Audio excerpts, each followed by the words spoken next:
Hey everyone, welcome back. Thank you as always for joining us. This is Miguel Antonio Barragan, aka Fight Fiend Migs, joined as always by my co-host Andrew Don't Get It Twisted Lapache. And this is the Mad Boxing Show, or Mad Boxing for short. Thank you once more for joining us. So this is a Sunday evening. We're recording this show the evening, 24 hours removed from a PBC pay-per-view. Not sure how many of those are going to have left, but we're 24 hours away, or 20 hours from Gervonta Tank Davis taking on Lamont Roach Jr., which we will most definitely talk about because there's a lot of controversy around the fight, not just the decision, but also stuff that transpired during the fight that we will most definitely put under a microscope, or as Sergio Mora says, put under a telescope. And we will definitely talk about all of those good details, including, of course, also the co-main event with Gary Antoine Russell and Jose Valenzuela. We're definitely going to go into all of those. And then, of course, little things here and there that popped up during the week, like the possible comeback of one Jim Lampley, which we heard might be a one-off kind of thing. We don't know yet. But that's definitely good to hear because it gives us that HBO nostalgia, doesn't it? Amongst other things going on, of course, that particular card happening in New York City, which we will talk about as well, amongst other things in the sport, because things are just plenty. It's been a very busy first quarter of the year. We can look forward to some of the fights coming up here later on this month. But before we can get into all of those details, because there are plenty of them, Andrew, what's going on, dude? How you doing? Hey, what's up, Miguel? Um, Very good. Had a nice weekend. Friday night, took the wife out to Little Italy. Oh, nice. Went to see a what do you call them? A cover band, right? The guys that play. He has his own Um, music, but he also tribute play band, a tribute band. tribute band. Like I think if Okay, they focus on one particular band, if they try to do all, they're kind of a tribute band. But if not, if they sing like multiple songs from different artists, I guess it's just a cover band. I think it's a cover band then, Okay. because he does a little bit of all that. But we went and watched Max Cab- Caballeros. Caballeros. Caballeros, Caballeros. Yeah, you Okay. probably say it a lot better than me. But yeah, we went and seen him. He's awesome. We watched him in Reno. Freaking liked his music. Played it all Hmm. the way home. So he really good. And so we checked him out because they said he was from the Bay Area. Checked him out where he was from over here, and he was from San Jose. Looked up his Oh, first show. I said my wife got a hold of him and said and trust me, I said, oh, so you're talking to men on while I'm at work, huh? Okay, I right. see what we're doing. No, I just fine, Musicians, but rock stars. Thanks a lot. yeah, exactly. Is that right? Right. I seen you in Reno. No, just kidding. Yeah, I know. Did you throw him your card key for your room too while you're at it? Jesus. No, but she scored. I actually Oh, complimented her. I was like, oh, dang. Yeah. But I'm just fucking playing too, you guys. I'm yeah. just playing. But Of anyways, course, you're always she playing. Go ahead. scored. She asked how we got tickets, right? She goes, how we get tickets? He gave us a table. He Oh, fucking had, hell yeah. yeah, it was fucking awesome, bro. It was kind of weird, but I was like, whatever. Went, chilled, got some. I was drinking IPAs. Okay. I didn't drink a lot of them. They're kind of gross, aren't they? Yeah, oh man, but they get you there fast. The music was rocking. Yeah. The music's rocking about 20 Yeah. minutes in with my lightweight ass. Lightweight ass with no dinner. It was a bad situation for Christina on No, the way out. that's dude, that's financially responsible. Because if you have dinner, it takes much more beers to get there. So you go in there deliberately with an empty stomach, so the beer will get to you quicker, and you have fewer drinks. Cabello. Oh, okay. Max Cabello Jr. There you go. I just looked up the flyer because I hate butchering people. I'll send it to you, bro. If you ever see him out there, you should Yeah. go check him out too. Pretty good I'll look dude. for him. Watch him be like, yeah, I'll give you guys a table, and then she's like, yeah, I'll bring my husband. And you're like, that's not what I was trying to do. Okay. There. Like, no, trying to Shut up, fool. He had a fiance there. That's why I didn't oh, want to take that joke that far, right? uh, That's it. I didn't want to. He's all, fuck you guys. You're not getting another table. I I heard know, that. right? It's like now I know you're not getting backstage passes, motherfucker. Oh man, I'm Butchered that last name. Doesn't even have an R in it. Such an asshole. well, it's, Max it's Junior. Cabello Jr. Yeah. Yeah. Yep. All right, right on. Yeah, that's I didn't know you guys had a little Italy up there as well. I know there's one in San Diego, but I didn't know there was one. One Then. San Jose. Hey, look, it's one road. Um, Went to a barbecue joint. I guess that's historic over there for that area. That was very good. Anyone in the neighborhood, San Jose, that barbecue spot's legit there. I don't know the name. Excuse me. I don't remember too much leaving. There were some things that happened. Christina Right. told me, and I was like, did we get Yeah. home? Yeah. How about those IPAs, huh? How about those? I knew they would. My Yeah. cousin Maya, my cousin Maya, he put me up on the IPA a while ago. So when I seen it was like one of those places where they had regular beers, I think, but I seen what I was in for, and I seen the IPA. They gave these $15 glasses that were pretty big, and I was like, I only need a few of those, I bet, and that's exactly what it was. Yeah. You were down for the count. You had to take a knee of the 10 count. No, I was able to walk around. Yeah. I don't know. I don't remember a lot about leaving. I don't know. But I didn't get a, I'm always a good one. I'm always a good one. Ah, Yeah. Yeah. all right. Well, that definitely is good news. One We're of my close egging friends. cars, Miguel. We're egging cars if you get drunk. Oh, You know what I mean? Things like this. You know what I mean? yeah. Right. Fun. Right. We're having fun, Yeah. bro. We're toilet papering houses Yeah. and shit. I have one of my close buddies. He's in the military. He's down for IPAs, and every so often he'll have me drink when I'm like, I don't know how the fuck you do it, bro. These are nasty. I'm down with dark beers. I like porters. I like stouts. Dark beers. They are a little bit on the heavy side, so they're not exactly summer type beers or anything like that. I have to go for the regular Modelo's right during the summer, but a nice little winter beer. I'm thinking those, but IPAs, I can only do so many of those. Right. I hear you, Little bro. rough. I hear you. Uh, but that being said, talking about initials and WBCs and IPAs and WBAs, let's go ahead and get started on this pay-per-view card that took place last night. PBC, Amazon Prime, Barclays Center, Brooklyn, New York. Gervonta Tank Davis taking on Lamont the Reaper, Roach Jr. But this is so far what I heard, and mind you, this was I believe it was Brian Custer who said it during the broadcast that the attendance that night was 19,250, and that's a pretty big house. That's a nice house for like PBC, right, type of spot. We have sometimes we got to give credit where credit's due. That arena looked pretty damn packed. Yeah. According to what Dan Rafel said, Tank slash Roach or hashtag this is on Twitter or X is a sellout per the promoters. It will generate a live gate of nearly $7 million. Will be the second biggest gate in Barclays Center history for any event, just behind Rolling Stones concert. Tank is the biggest American ticket seller and one of the biggest. All right. So, and one of the biggest in boxing, that's what Dan Rafel said. So, apparently, at least live gate wise, attendance wise, it did quite well in the box office with the live gate, supposedly right reaching or going to be reaching nearly 7 million.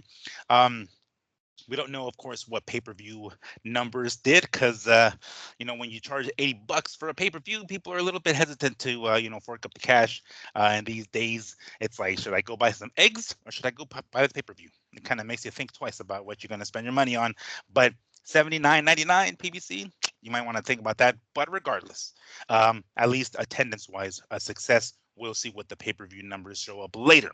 But before we get into the main event, we want to get into the co-main event because the co-main event was, it was a little shocking. I didn't realize it was going to be that one-sided with one Gary Antoine Russell who defeated Jose Valenzuela by unanimous decision, becoming the WBA super lightweight champion. Now, uh, the 140-pound weight class is kind of picking up steam. Number one, obviously, with that performance.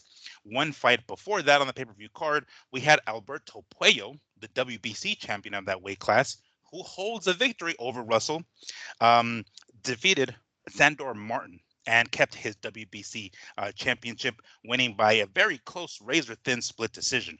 Not the Two most excellent exciting. wins. Yes, Two two ex. very excellent wins back Yeah. to back. And Yeah. I was a little surprised that Sandor Martin fought the way he fought. He is more of the slick counter boxer that we've seen, against Mikey Garcia and giving Teofimo Lopez a very difficult fight. But he came at Puello. He came at him like a motherfucker. So I was like, whoa, what the hell? Maybe that wasn't to his, in his favor because turns out he ended up losing a split decision. But that fight came before, and something that's worth noting, because it seems like the 140-pound weight class was kind of on display last night with the co-main event, and then this fight here with Puello defending his WBC championship. The co-main event, of course, won Gary Antoine Russell. He won the WBC belt in that match, which we'll get into here shortly. But during the post-fight press conference, he was asked about the fight. He's like, "Dude, I want Puello." Everybody's asking him, "Do you want Puello?" He's like, "You better believe it." Even if Puello didn't win and didn't keep his WBC belt, he wanted to get that one back anyway, because that's his loss. I think his only defeat, if I'm not mistaken. And he's down. He's down now that he has a belt. It appears as though we're going to get a unification fight if that actually comes to play, which will be pretty damn awesome. I'm down for that one. And let's see if Gary Anton Muscle will get that back. But congratulations to Puello, who ended up coming away with a very close razor-thin split decision over Sandor Martin, keeping his WBC championship. But I was not. I was pretty shocked that Russell was able to basically mop the floor with Jose Valenzuela. I don't know what the hell happened with Jose Valenzuela.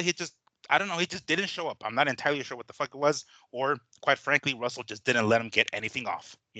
It seemed as though he 3-4 rounds would go by, and Jose Valenzuela would go back to his corner, and he'll have Garcia, and I'm saying like, "Hey, it's time to pick it up." They always can't let him be doing this, can't let him be doing that, and he just seemed to either not not listen to the instructions, or quite frankly, he just couldn't do anything because Russell was just handling him. Couldn't I keep was up. a little, he couldn't keep up. I was a little Couldn't keep up. concerned that maybe Russell was going to run out of gas. He seemed to keep that pace through the whole freaking fight. I was like, oh shit, we're already reaching the ninth, the 10th. I'm like, damn, he's going to keep the same pace the whole way. And I love the fact that Russell never. He never let Jose get off. Jose would crack one shot and he's like, "Oh, I'm getting this one back," and then he'll pop him with one to return it, or two even. He never gave. It's almost like he never gave him a chance, like at all. What did you think Most about this fight? Oh, I was gonna go ahead. most of the time, the roles are reversed in these type of fights, right?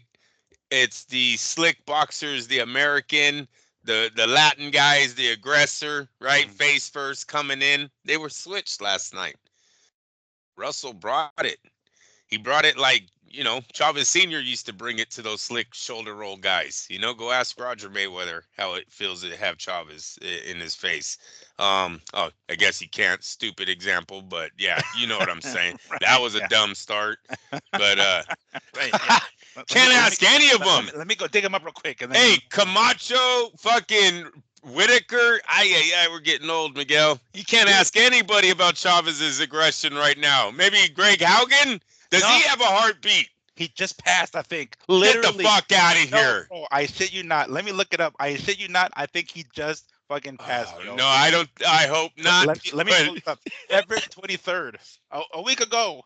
are you fucking Greg Haugen's gone? Yes, yes. I think he had like some serious sort of cancer. I don't know what it was. Oh man, rest in But peace, dude. I didn't even hear that. yeah, literally, Wow. like, I mean, dude, you were hitting around the head with everybody. Oh, here we go. Um, it doesn't specify what kind, but he passed in Washington. He was 64 years old. Oh man, Rest in peace, man. yeah. Hey, Yeah, Chavez. Yeah, you're let's getting. else we can ask that's still with us. Wow. Okay. Just got a reality check on the age. Right. That Oh, sucks.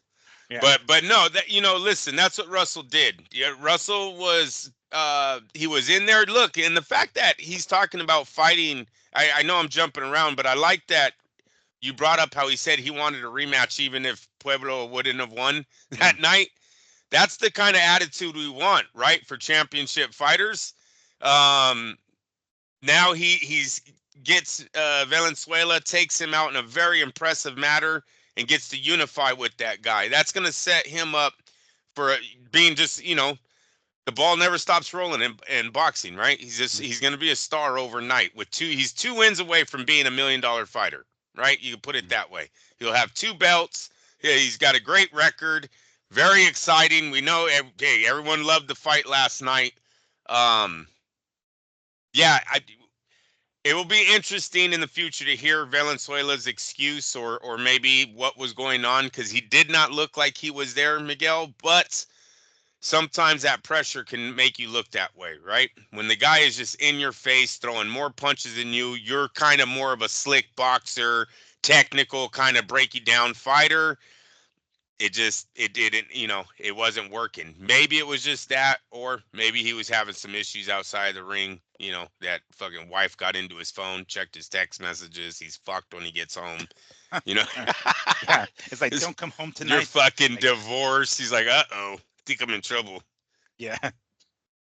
So I don't. Who knows what happened? But excellent fight for Russell. Yeah, that was a. We had a few shockers, and that was shocker number one was how easily it got boring. Really, it was the same fight every round except the end. I know, but yeah, Valenzuela had a few moments at the end, but it was a very um repetitive fight. Right, of Russell just getting on the insides, tagging him, tagging him. It was like, damn, he's kicking his ass. It's 7-0. It's 8-0. It's. Am I mistaken that he didn't win a round on one card? Has that ever happened before in a championship match that the champion not win one? He is the champ, Valenzuela, Yeah, right? yeah, he Yeah, was. because Yeah. he was, yeah, but coming in, all right. Hmm. He didn't win one round, Yeah. Miguel. I think one of the judges, or maybe one or two of the judges, had him winning round one. I think it was early on. Oh, I thought No, they said no, no. all three, One of 120. the. Let me pull it up. I think one judge had it a shutout. I'm not sure if all Oh, the I judges thought had it it said shutout. all three. Okay, well at least it wasn't all three. Fuck if someone gave him one one Yeah. round. At first I thought it was a straight, Okay, so it was 120, 108. That's a shutout, right? yeah, And then the shutout. other two judges had it 119, 109. So I think that's one round to. Okay. But I mean, still, one judge had it a clean fucking sweep. The other judges, I don't know. I don't even know what round it was that they gave to fucking Venezuela because I didn't see him winning one. Yeah, and that's what I mean by it was kind of a. I don't want to call it boring. I'm not trying to take away from his win because obviously you're looking at it in sort of amazement, right? But when you're in round 9 and it's 9, you have it 8-0.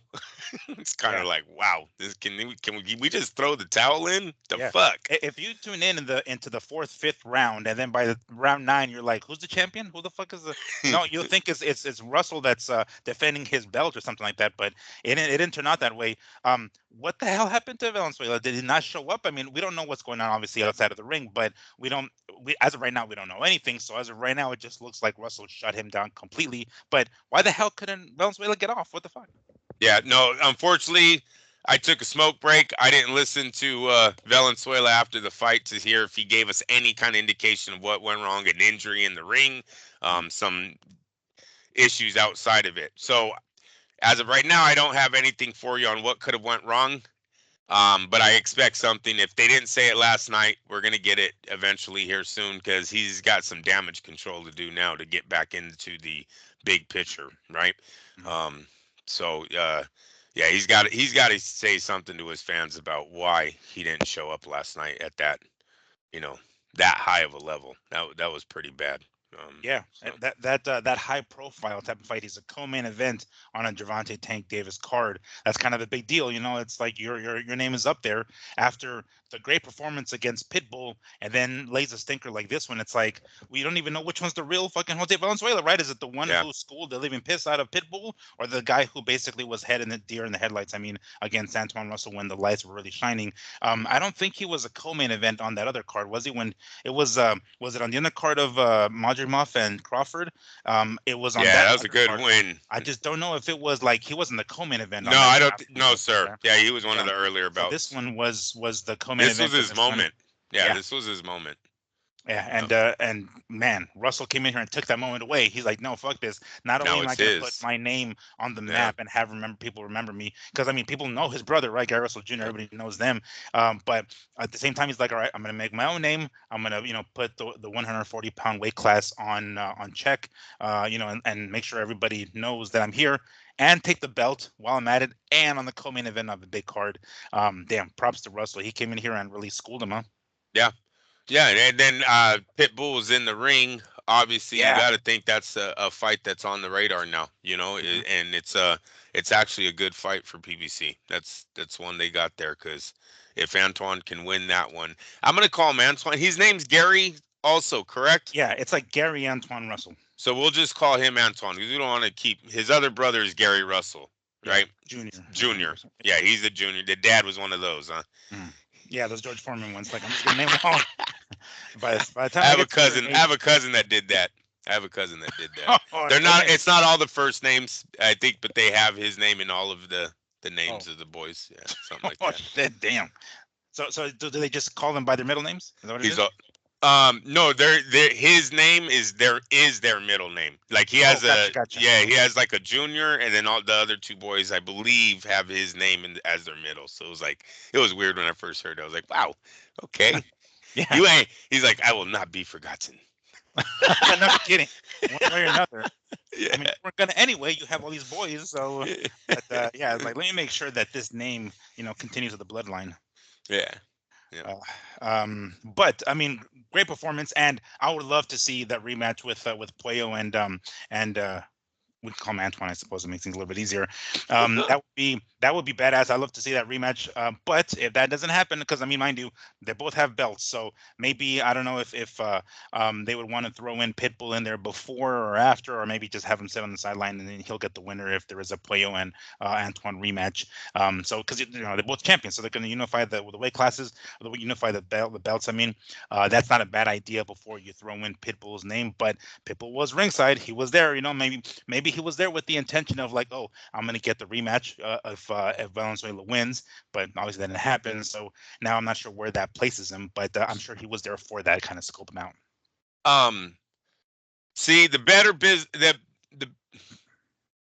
the better business move, I would say, is possibly a Garcia pay-per-view main event. I don't know where Al would throw that thing, but do a pay-per-view with Russell and Cruz Mm, because he already has a loss to Pueblo, right? yes. That's not a big money fight. It's a belt. It makes him look bigger. It gives him another belt over his shoulder. But what if you lose that one and don't get Cruz at all, right? Yeah. So I would probably go Cruz and then the unification match if Pueblo is still there. Yeah, it's not a bad idea, and it was a good fight, and I mean it's one sided, but I mean like good like it was. I'm kind of on the same route as you.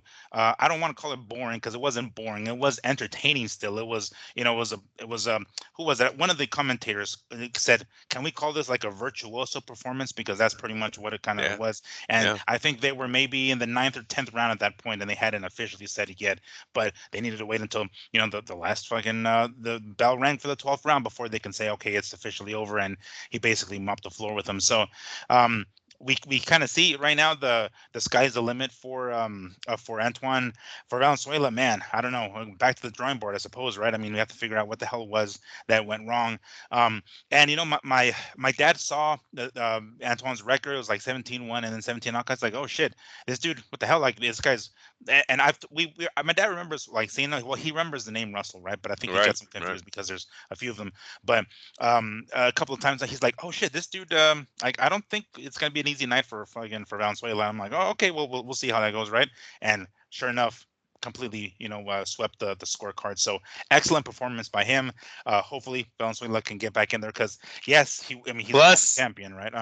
plus 900 he was last night. Whoa, Some that major much? major Woo. upsets yesterday. Yeah, plus Damn. 900.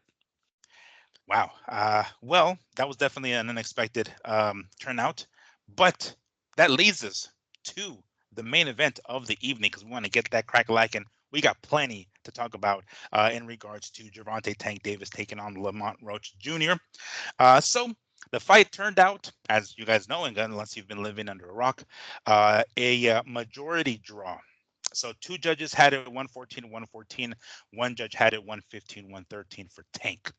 Um, so before we get into the nitty gritty, I guess, because we're gonna put this shit under a microscope and we're gonna analyze it as much as we can to the detail. Um, so it's a draw. First off, what was your reaction when you heard the scorecards? Oh, unfortunately, Christina called it a draw at round 9. I called it 115, 113 on two scorecards. 114, 114 on the other. So we were all in the ballpark, right? Mm, That I think one of the scorecards was 115, 113, and then it was 114, 114. yeah. We were all in the ballpark. Hey, look, it was hey, come on, Davis is telling the young man during the fight, you know they ain't gonna give it to you. You know they ain't gonna give it. I mean, come on. Steve Willis is only there to protect Davis. He's not there to referee a fight. Let me say that one more time. Steve Willis was there to only protect Gervonta Davis. He was not there to referee a fight. He was not paid to call a fair fight last night because he absolutely did not. He ruined that fight. He ruined the honest payday that Lamont Roach should be getting from uh, Turki Ali Sheik, from Al Heyman. Somebody should be paying this young man in his neck. He is a 2-division champ right now. He earned that last night, and Steve Willis took that from him. Not only did Willis not call that knockdown, which we'll get into, not only there was about 5 low blows. Huh? Yep. How many low blows, Yep. Miguel? There was a excuse me, I have them. There was a attempted thumb in the eye when he did the whole punch behind the back. That punch behind the back lines up your thumb to get jammed in a man's eye. That's what that punch can create there. Yeah. Let's not forget Because the shoulder. You the see that? shoulder, yep, I don't even have to look it up. I said I was the one I was forgetting. Yes, the Yeah. shoulder. Tank was so frustrated last night. He resulted into cheating. It was not a good performance for him. Willis looked like a fixed ref. I really, any fighter moving forward's got to question themselves moving forward with him in the unless he's for you, let's take him to dinner and he guarantees you the Yeah. same outcome he gave Davis, and then maybe you put him there. But if you don't think Yeah. he's in your corner, I wouldn't accept him as a referee. Not after this. He's got a lot. That was worse than Richard Steele's count on the Maldrick Taylor. I'm sorry, and I didn't even think that one is. HBO clearly cleared that one up. They show Lou Duva get on the fucking side of the ring. That fight should have been called right there. And you literally see Taylor is not worried about Richard. He's worried about why his fucking trainer is standing on the thing. So thank you, HBO, for clearing it up. But the magnitude of that call that Richard Steele did at that moment was not as big as what, or did not fail boxing as much as what Willis did yesterday. Willis allowed a man to get away with absolutely everything. Taking a fucking knee, starting a count, Miguel. Are you kidding me right now? 1, 2. Dave's like, "What you doing, man? I'm gonna take your money away." Shit, never mind. Never mind. Yeah. Did I start that count? What was I thinking? Yeah. Let me take it a step further. And then Tank goes to his corner and gets cleaned off, and then comes back into the fucking ring. And like that's the reason he took the fucking the knee to begin with. He's like, "Hold up, ref, time out. Let me go. I got it real quick." It's like, no, fool, you don't call the shots around here, but clearly he does, and Willis showed him that he does. So let's talk about that first and foremost. Good Lord, you sent me a text with the rules of the WBA that we would It's like. a WBA fight, correct? It's a WBA fight. It is. All right. I just wanted to make that clear because everyone on the internet, Miguel, wants to go, "Oh, is it a New York sanctioned rules? Is it the WBA rule?" I actually went back YouTube. Thank you. They had the fight up. Prime, I guess, isn't that mad about fucking their fights being on YouTube because it's still there right now. Watched it again. The motherfucker says it. Beginning of the fight. I had to go. I wanted to hear if it was the WBA title defense. I knew it was, but I got to hear it again, right, for the show. I heard it again. You guys said WBA. So I went to the WBA rules. Miguel, when's that rule book end? And when did it expire? It says last amendments were on December 2022, and then the other one shows April 2024. So April 2024. So it's a pretty new rule book, dude. Pretty new rule book. No changes as far as Mad Boxing knows has changed. Right? So here we go. What do we got, Miguel? Rule number 10. All right. Knockdowns. Boxer. All right. We're gonna go with a downed boxer. A boxer shall be considered quote unquote down when, as a result of a legal blow, because Lamont Roach landed a jab, any part of his body except his feet make contact with the floor of the ring or when he hangs helplessly over the ropes.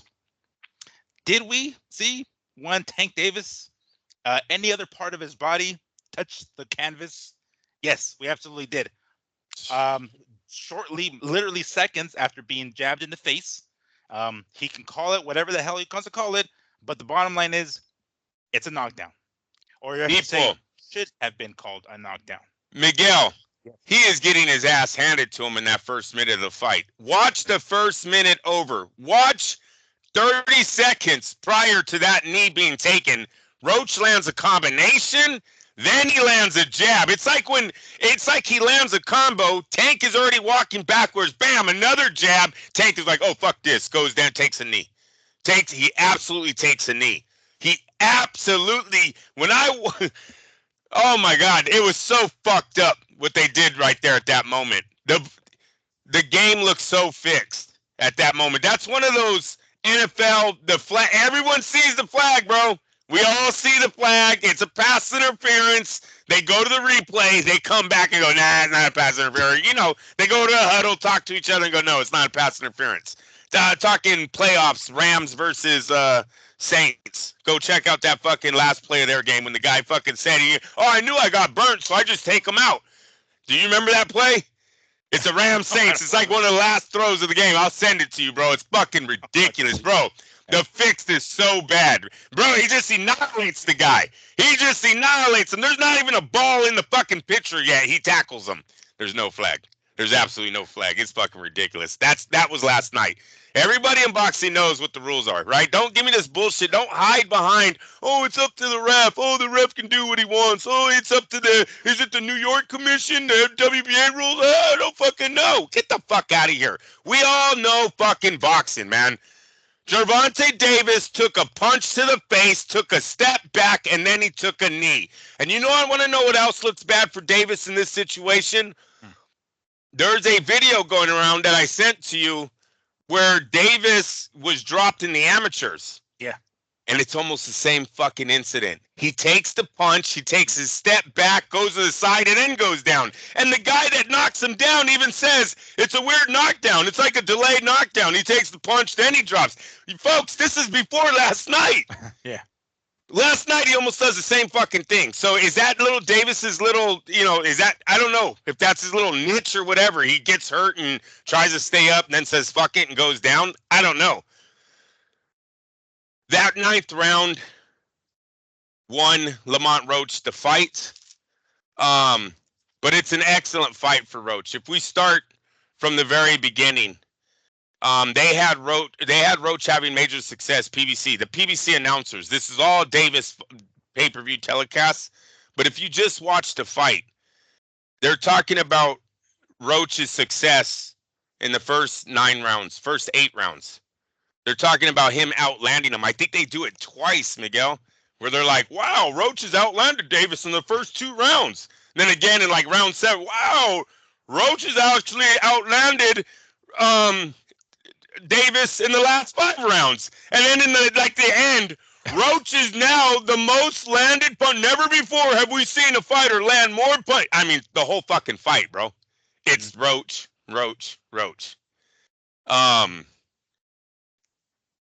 They talked about his success. They talk about him winning. He shut him down. He frustrated him. The left hook was so mean. He had something with that left hook. Davis holds his right hand down, man. And it was like Roach, he knew that punch was there. I don't know why anyone else doesn't see it. I don't know how a fighter can go so long without the flaw being exposed.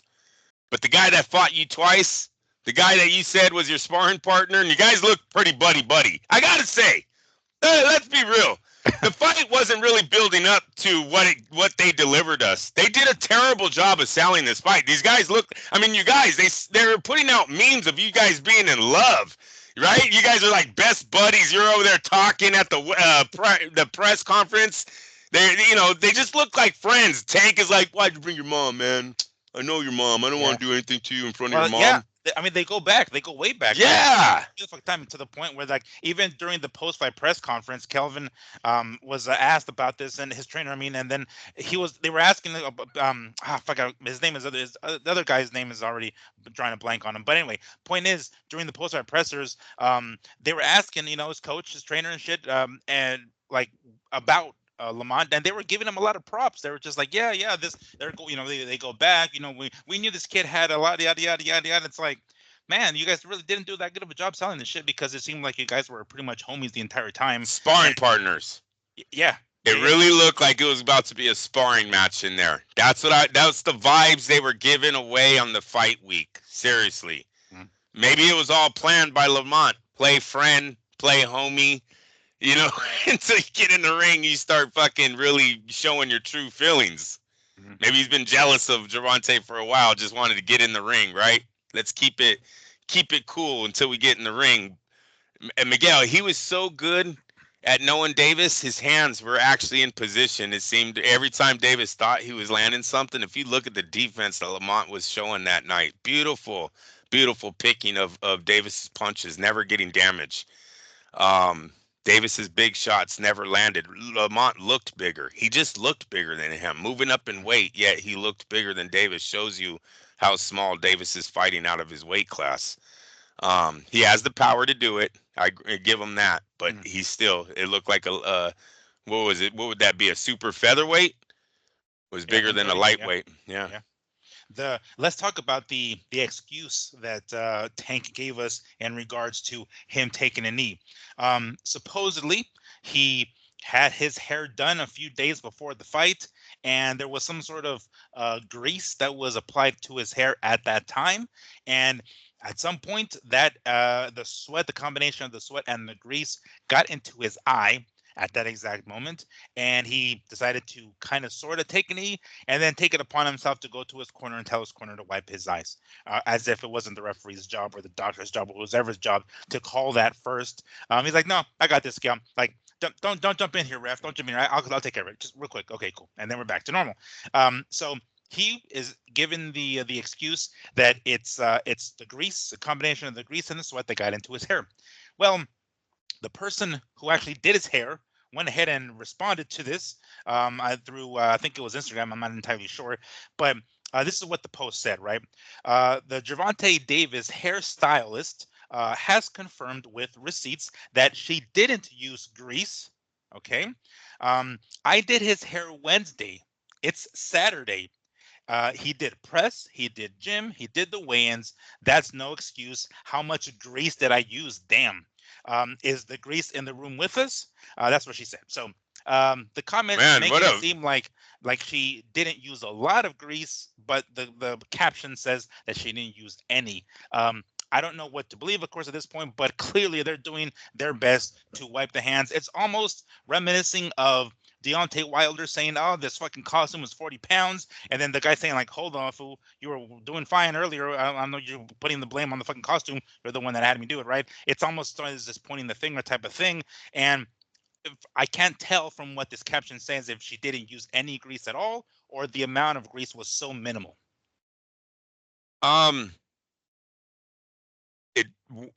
It doesn't matter.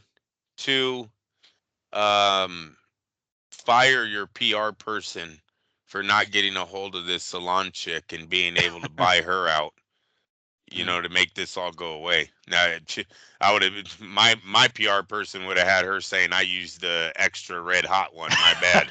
No, right? I put chili peppers in it. I thought it was going to do something special. Thinking stick to it. I learned that shit on the internet. My bad. Yeah. Won't go to Google anymore. Right. So yeah, seriously, Tank, fire your PR person because they failed you there. Now that was a pretty fast response from her saying, lie. It doesn't matter. What I seen in the ring was him take a jab after taking numerous punches. I'm telling you, Lamont is giving it to him in the beginning. In the beginning of round one, my comment is round 9. Roach is winning first minute of round. That's the first note, Miguel. The next note, Davis takes a knee. What the fuck? That's a knockdown. Oh, man, it was terrible. I couldn't believe what I was watching. I couldn't believe what I was watching. When I seen Davis take that knee, I was like, oh, shit, Davis, he's fucking pulling a Ryan? He's pulling a fucking Ryan? Are you kidding me right now? I was expecting the fucking Tank to be like that little nod / thing that Ryan did, right? The little smile / wink that he did when he took the knee against Gervonta. So he gets the eye wiped. He then turns around, looks at Will. I'm like, all right, well, they're going to take a point. This is huge. He's fucking winning huge right now. Now I have Roach clearly winning this fight. This is bad. Oh, get out of here. Get out. And he gave up the 12th round. I don't give a fuck. Hey, dude, Roach almost wins out the rest of the fight. From round 9 to round 12, he almost wins out. Maybe let me even check. No, I have Roach winning the next 4 rounds. Nah, man. I believe all the judges. I'm gonna just double check here. Wow. You have the official scorecard? I do. Yes, right here. Oh shit, dude. What's the 9th round? What did they give that round? Let me see here. So, hold on. Oh, what the fuck? Okay, so the first judge, Glenn Feldman, he gave that round 9 to Gervonta. Such a joke. And then the other 2 gave it. Hold on, let me see. I can't zoom in on this shit. Mark, I can't pronounce the last name. Round 9. See how much the fix was in? They all. Oh no, only one judge gave round 9 to Lamont. The other 2 gave it to Gervonta. See that's how much the fix was in, dude. Seriously. That's how much the fix was in. And then, what's his name? Lamont was asked about it after the fight during the post-fight press conference. Basically, that would have made a difference. He would have won with that point. Right? Miguel, that's my conclusion to this fight, man. Well, is the WBA needs to make this fucking right, and this is how you do it. This is how you do it. You review the tape, and you clearly are going to see a fighter lands a jab, a fighter takes a step back and takes a knee. Sorry, that's just what's on tape, right? Mm-hmm. You see the ref starting the count, so the ref has now indicated that it's a knockdown. Somehow the ref changed his fucking own mind. I don't know how. But he started the count because it's a knockdown. So if the WBA is an honest organization,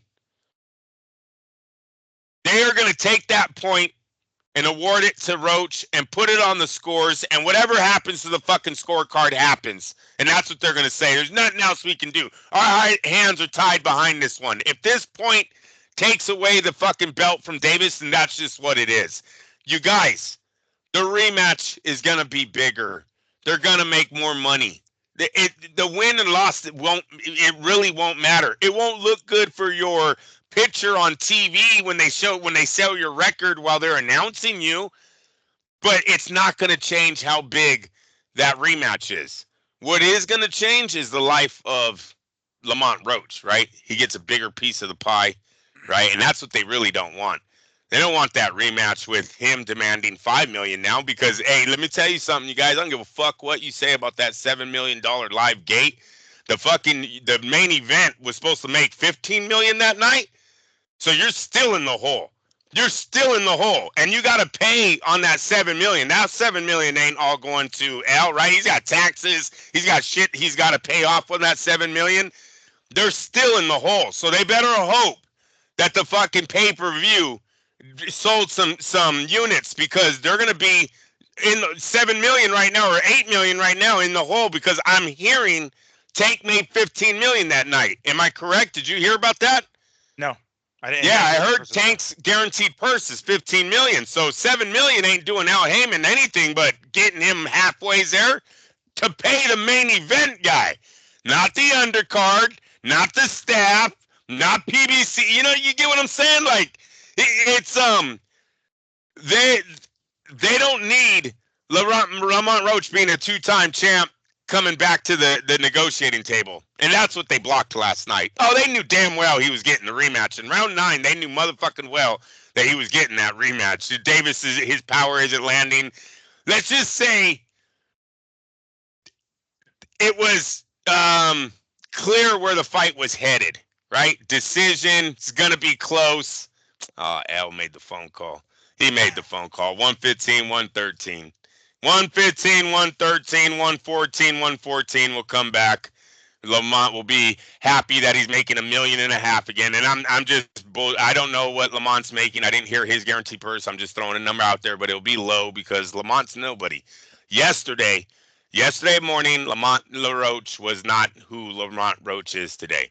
Right? So he'll make another. He'll be happy. He's making another $1.5 million. Maybe they'll give him 500,000 more, but it won't be the significant purse. I mean, shit. He wins that fight. You don't even know. Maybe His Excellency just buys him out, takes him, doesn't even give the rematch to Davis. He could potentially become a superstar. He's the dude yes. that right? I mean, that's yes. that it's not just necessarily the win per se, but it's what it could potentially mean that Steve Willis took from Lamont. You know, I mean, during the post-fight presser, Lamont himself said, "I thought I had it in the bag, even without that fucking call, without that knockdown, even without that shit. I thought I won anyway." Which seemed pretty plausible. I was like, you know what? Yeah, even without that fucking knockdown, if it didn't get called, he still won on many people's scorecards. So his stock rises regardless. But whether or not that helps him in the negotiating table for the rematch, I don't know. But we can also talk about the rest of the shit, the low blows. What the fuck was the low blows and that shoulder shit? How many warnings do you need? Like, do you really need that many warnings to crack a dude in the sack and he'd be like, "Oh fuck," and the referee's like, "Okay, warning." One more time. It's like, what do you mean the fuck? He just broke one of my nuts, motherfucker. Like, why does they need another fucking warning? It's kind of, the judges or the referees call at that point. But how many of those low blows did he land before the referee, before Steve Willis even decided to issue a warning? It took him forever to do that. Let's just say, for the sake of argument, if he did give him a warning earlier on and he still did those damn low blows, that may very well have been another point deduction, and even more so, a more clear victory for Lamont. But Lamont himself said he's not banking on that. He wasn't banking on that. He's trying to say that would make a difference. He thought he would have won anyway. Something tells me that we're not going to get the rematch. I don't think they're going to give Lamont another opportunity like that. It would be nice, and I'm sure there was some sort of rematch clause in the event that Tank lost, but the draw is another fucking story. Tank did say he wanted it. He said it immediately after the fight in the ring. Later on during the post-fight press conference, he said he wanted the rematch as well. Everybody seems to be in agreement that we're going to get the rematch. Whether or not that actually happens, who the hell knows? Because why? Lamont most likely is going to come into this being like, "No, dude, I gave you a run for your fucking money. You better give me X amount of dollars more." And Tank's going to be like, "Nah, fuck that. I ain't going to give you jack shit." Because he didn't have to fight him to begin with, but he did. Something tells me that we're not going to get that rematch. It would be nice, don't get me wrong, it'd be badass if we can get it, but man, my heart goes out to Lamont because something tells me he's not going to get that rematch. Because they're going to go to Cruz, you're saying? No, not necessarily Cruz, just anybody else for that matter. I mean, I don't know if they're going to go directly with a rematch with Lamont or who else in his place. That I don't know, but it just seems like he's running out of call. He's running out of options, and this one really hurt his market. And I'm talking about Davis, because what has hit the web right now are all the people that have been saying Davis has been avoiding the big fights. It's been Davis. Look, the two guys that had success against Davis now, Cruz and Roach, were both fighters that didn't break to his power, right? And we all know as you get to the higher rankings, when you start higher rankings in the division, your Shakur Stevensons of the world, right? Your Davises of the world. It's a lot harder to hit these guys with your one punch, right? And that's what he was looking for a lot last night, were these one punch shots, the uppercut, the hood. If you look at his highlight reels, a lot of them are one punch, right? Just never lands. So is that a reason why Vasily? How hard is it to hit Vasily Lomachenko back in the day, right? With one shot, that's what you think you're going to hit Vasily with. So is the blueprint out on him, right? That he's a one punch fighter. You just got to keep your distance, outbox him. He'll get tired. He'll get frustrated. You get him out of his game.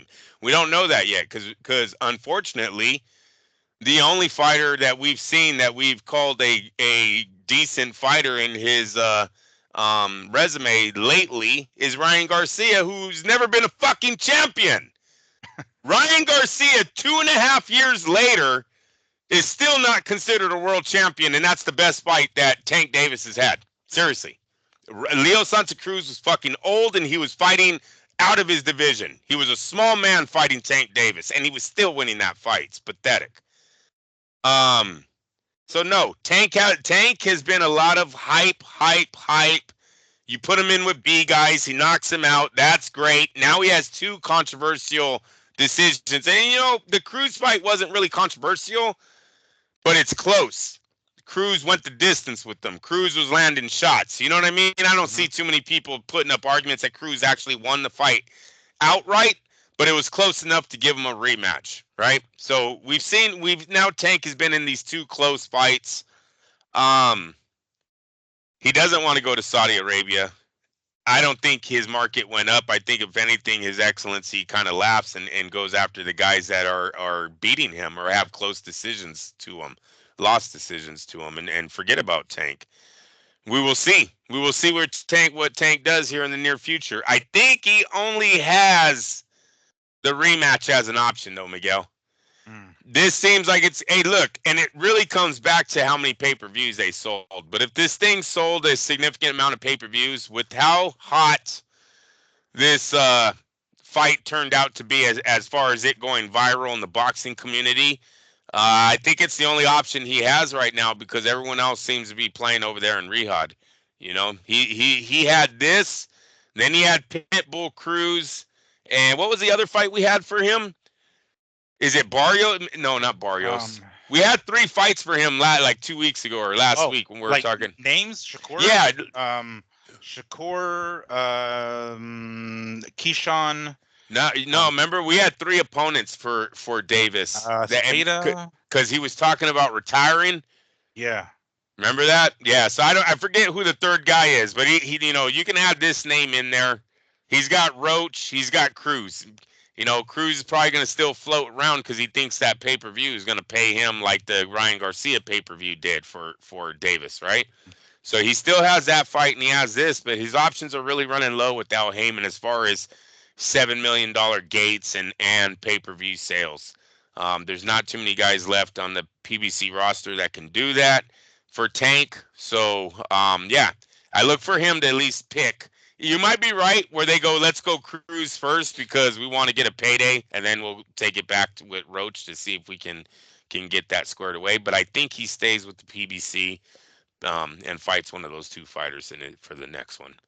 And I want to say even Lamont, when he was asked about a rematch after the I think, during the post-fight press conference, one of the media members told him that Shakur just said, if he can't get the rematch, he's got himself a fight with me, right? And it's like, all right, well, there's another belt holder that Lamont Roach can go after in the event that a rematch with Tank doesn't materialize. But let's hope for the sake of the sport that it happens again, because that's going to be it's going to be pretty successful. I think it's going to be, people are going to want to watch that rematch. So it would be in Tank's best interest to pursue the rematch. I was pulling up articles to see if I can find anything about any sort of pay-per-view buys, and I came across this one article that put a picture of who doesn't even seem to be like Lamont Roach.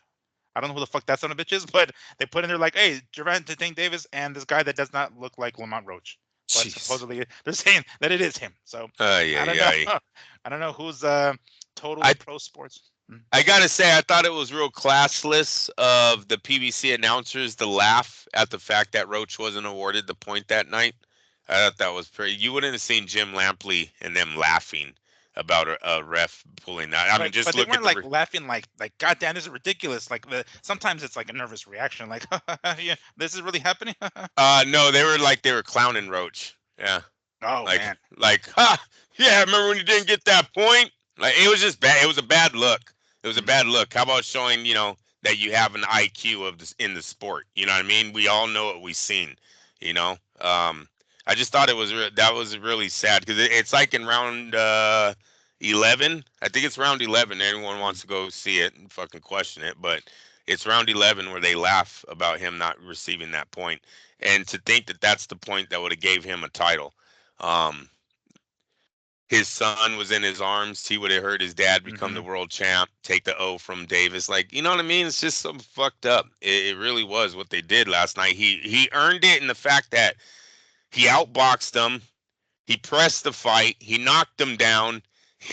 He fucking took all the fouls that a fighter can endure, right? He Mhm. took a headbutt. He took a low blow, like 5 low blows. Yeah. And little to no complaining by his part, by the Yeah. way. Like No, he where started was throwing them back, Yeah, which, yeah, you yeah. know what? Yes, it was. Fuck He had to. yeah. He had to. I Yes. mean, I know it's Yes. often said, protect yourself at all times, right? And you want to make sure that the referee sees it, so you don't have to go that route. But if it becomes pretty clear that the referee isn't at least calling it down the line and completely ignoring some of these number one and knockdown, number two low blows, well, fuck it. I'm gonna have to.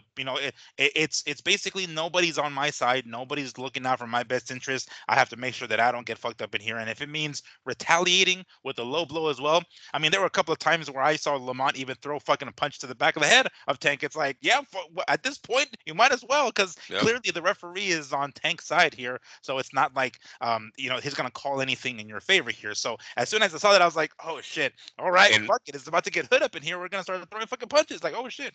in round 10, PBC announces that Gervonta Davis never threw 30 punches in a round. Roach averaged 44 punches throughout the fight. He outlanded him. He outjabbed him. He didn't. He only missed the power shots by a few too. They were very close on similar on power shots, but Davis did outland him on punches. Um, so yeah, it was just round after round of success for the underdog until you got to the scorecards, and then somehow he's not the winner. And PBC, they called their own fight. If you just listen to it, they're talking about his success. I mean, late in that fight, man, it's all Roach. I want to say it's round 10. Round Mhm. 10, uh, yeah, Roach dominated round. That's what I put. I got down. I got the stats about the 30 punches. I got PBC laughing at him. And then I got Roach dominates round. And it is round 10. That is a big round for him because it's right after the what happened in the ninth. You know what I mean? It's like he just comes out, and he comes out and throws a flurry early too. Just sets the pace right away. Yeah, excellent fight for him. Hopefully he looks at his options. I don't know how he's tied into uh, Al Heyman, but maybe the PBC needs a piece of their own medicine where the guy just walks. Maybe Roach just walks away, right? Just go get a better life over there in Riyadh. Yeah, it sucks that you got to fly out there and you got to adapt, but the money's better. The money's better. The future's brighter. You got just so many fights at the PBC. It's really an empty office. I just think of an empty office when you think of the PBC. There's like a few guys like, hey, you're still here? Yeah, I'm still here. You want to fight? Yeah, yeah, we'll get this on. Yeah. It's just there's just not a lot going It's on like, over there have you right heard now. from Mel? Like, no, I haven't heard. Okay, I haven't heard from Yeah, Mel. it's all voicemail right now. Text messaging. It's probably AIL. It's not. It's not. Yeah, exactly. It's not Al Heyman, it's AI Heyman, and then bitch. That's what the fuck it's answering these fake ass texts. Um, what what can we do about Steve Willis? What I mean, he's not gonna face any repercussions really, but it's really gonna um I mean, usually the referees are assigned by the athletic commissions. Like, are we gonna start to get more people maybe potentially protesting, not wanting to have him? I mean, again, he might not be the ref for the next Gervonta fight. He may or may not be, but is that something that fighters are gonna have to now pay attention to? It's like, well, hold on.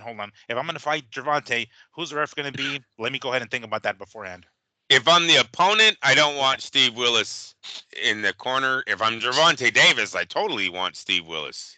I mean, come Well, yeah, on, the the that's what I'm dude. talking about. Like his opponent, like people, The no, opponents know. This guy is gonna get Richard Steeled. mm, When Richard Steele pulled off look, he fucks up with the Chavez fight, and he doesn't fuck up, but that's what they blame it on, right? yeah, I hate sounding like I'm on the bandwagon of Steele shouldn't have stopped it. He absolutely should have stopped that fight. It's pissy ass guys that lost on gambling and guys that just hated Chavez that think that he should have stopped it. That's not me, but immediately after that, I don't know, isn't it the Roy Jones James Toney fight where he fucks up again? He's missing the bell count, like they ring the 10-second bell, he stops the round. Then they're like, "Hey, no, there's still rounds left." He tells him to start fighting again. It was like it was like a snowball effect on Richard, Yeah. right? Like where It was everything. something else. I want to say he was, oh man, and I forgot what fight it was, but something about like, because even and it was a Showtime fight, because I remember the fight doctor, Pacheco, was on there. What's his first name? Freddie Pacheco. Freddie Freddie Pacheco. Pacheco, He yeah. was like, oh no, what is it about George? Or what Yeah, about Richard. Richard Steele, that he like finds himself in these situations? He was talking about that, but I don't remember what fight it was. But I remember it being a Showtime broadcast, because him and Bobby Ches, I think, and Yeah. someone else that was a commentators for that one. So I was like, oh shit, okay. So I remember that specifically, because they made it a point to say that, like, God, what is it about Richard Steele that he finds himself in these odd circumstances? But yes, it's like it fucks you up as a ref, because now the spotlight is really going to be on you. So next Really. time you even fuck up this much, like, it's really going to be your ass. He deserves it. He looked away a little too much last night. There Mhm. was too much going on in that ring for him. The thumb Oh behind the yeah. back. He totally seen it. He warned, he tell him, Oh, he "Don't warns do them. that. Yeah, he warns Don't them. do that." It's like, bro, this is like the fourth fucking warning, and now that's a thumb in the eye. That if Yeah. Davis lands that punch, you are talking about his eye could be closed in a matter of seconds, right? Like that's a serious, like, bro, like what are we doing here? Yeah, even a low blow sucks, but that's not a fucking thumb in the eye where you're blinding a man. Like it's just this is not we're not playing games here. No, he looked away way too much. And you guys, I had no money on the fight. I don't even know. Did we even give um predictions Predictions. for this one? I think we just glossed over it. I I don't really think we. do. Yeah, Yeah, I I don't don't think we really really did. remember. Yeah. We had no fucking horse in this race. You know what I mean? It's just Willis fucking up. You're like watching it and you're like, dude, that's a low blow. I swear there's one where he lands two. He does a fucking combination on, like, one of them might be to the hip and then the other one's to the nuts, but Yes. they're still Yes. both low. You know what I mean? It was Mhm. like, come on, man. That's a fucking combo. He just landed below the belt and you're not saying anything. Then the fucking knee. Oh, that just, oh, Miguel. I was like, dude, this is such a joke. I hate the And PBC. I was. Hey, not only did I say I hate the PBC at that moment, and then the fucking draw. Are you Oh serious? yeah. Are you Okay. Yeah. serious? It's so PBC, bro. Has there ever been an organization that has dropped more draws in their major fights than the PBC since 2015? I was watching the weigh-ins. So 24 hours before Friday, right? It was Friday morning slash afternoon. I was watching the weigh-ins, and there was something. It was those Ak and Barak dudes, where they were like hosting it, and then they had Roy Jones in the center between the two. And this was after they weighed in. They had already weighed in, and one of them mentioned something about usually after the fighters weigh in, they remain shirtless so they can do face off, and then they can kind of whatever, right? And Gervonta didn't. Gervonta immediately started putting on his shirt, right? And one of them mentioned that to Roy Jones. That Roy Jones was like, yeah, I noticed that. He's gonna, you can tell he's already hydrating, because I think he was 138 and something. I forgot, or no, 130. What the hell was the weight class? It was 135, but he was lighter. He 135. was lighter. I forgot what the exact weight was for Tank. But anyway, so Roy Jones was like, yeah, I noticed that. He put on his clothes immediately. He's like, but he said he was like, I kind of like that about Tank, because he's kind of letting people know, like, yeah, I run the fucking show. When I heard that, and I was like, oh, okay, I guess. And then what he does, in the fight, basically calling the shots, going to the corner whenever the fuck he wants, is like, damn, he really does run the show. Shit, apparently, like, no one Yeah. is going to hold anything over him, about it. No one's really gonna bring it to his attention. It's just like, okay, yeah, this guy is the superstar, so he's gonna do whatever the fuck he wants, and if it means taking a knee and not being counted as a knockdown, if it means calling a timeout to go get his face wiped, clearly he's the dude that runs the show. So yeah, when I heard that, because when The I saw that, W it brought me back to that. I was like, oh shit, Roy Jones did kind of say, like, yeah, he's basically telling Lamont, yeah, I run this shit. the WBA absolutely has to make an announcement about this, about what they're going to do. Are they going to just let it go? Are they going to tell us it's the referee's decision, yada, yada, yada? We have nothing we can do, or are they going to look at the tapes on this? Have you heard about Roach and them putting any kind of complaint? Have they filed a protest? I don't. I saw the post fight press conference. He wasn't asked about that. He didn't mention anything about that. He did kind of like basically verbally flip off a couple of media members who weren't present, but he was like, "F this person, F this person, they don't know jack about boxing, yada yada." And I kind of didn't like that, like it's like, dude, if people are gonna predict, clearly you were the underdog here, so the majority of people in that room, whether they want to admit it or not, predicted that you were gonna lose. So don't single out these other fucking media member guys. And mind you, I'm not big fans of these particular media outlets because they are kind of biased sometimes. But regardless, I remember him just saying, like, mouthing off about these particular media members and didn't specify whether or not they're going to appeal it or anything like that. And to some degree, I'm not sure if it's even worth it, because I don't remember any time, and maybe there is an example out there that I just don't know of. But when a fighter appealed something and actually got it overturned or something like that, if it had nothing to do with like a positive drug test afterwards, I don't think that's ever happened. Like where somebody actually appeals something and then it gets overturned or it gets changed somehow, and because of the appeal, like. What was it? I think Lomachenko and Devin Haney. I think it was. I think Lomachenko decided to like appeal something. Ultimately, obviously, nothing happened, and it's still a victory in the record books for Devin Haney. But I don't think that's ever happened. Like, I'm not even sure it's even worth it. One, we haven't had something like this though. This is kind of jab, two steps, knee. I don't know, man. There's evidence here that they need to look at and at least give us some kind of explanation on why they don't call that a knockdown or taking a knee during a fucking round. Yeah, Because taking a knee is the same shit. You know what I mean? yeah, That's like turning your back and the referee being like, "Oh wait, he's just turning his back. That don't mean anything in my book." You ready to fight? Are you yeah, ready to fight? Come on, bro. Like, it's a bad look. yeah. It's a And you know bad what? look. I But wait, remember. breaking news. Okay. Breaking news. Yeah, that's why I'm looking down sometimes, you guys. I'm looking for shit. Ring Magazine. WBA President Gilberto Mendoza told the Ring on Sunday that he is poised to pursue a Davis Roach rematch following the controversial knee in round 9 on the majority draw. Okay. Not really what I'm looking for, but so he gets a rematch. Hey, L told me to keep him cheap. That's what that translates to. Yeah.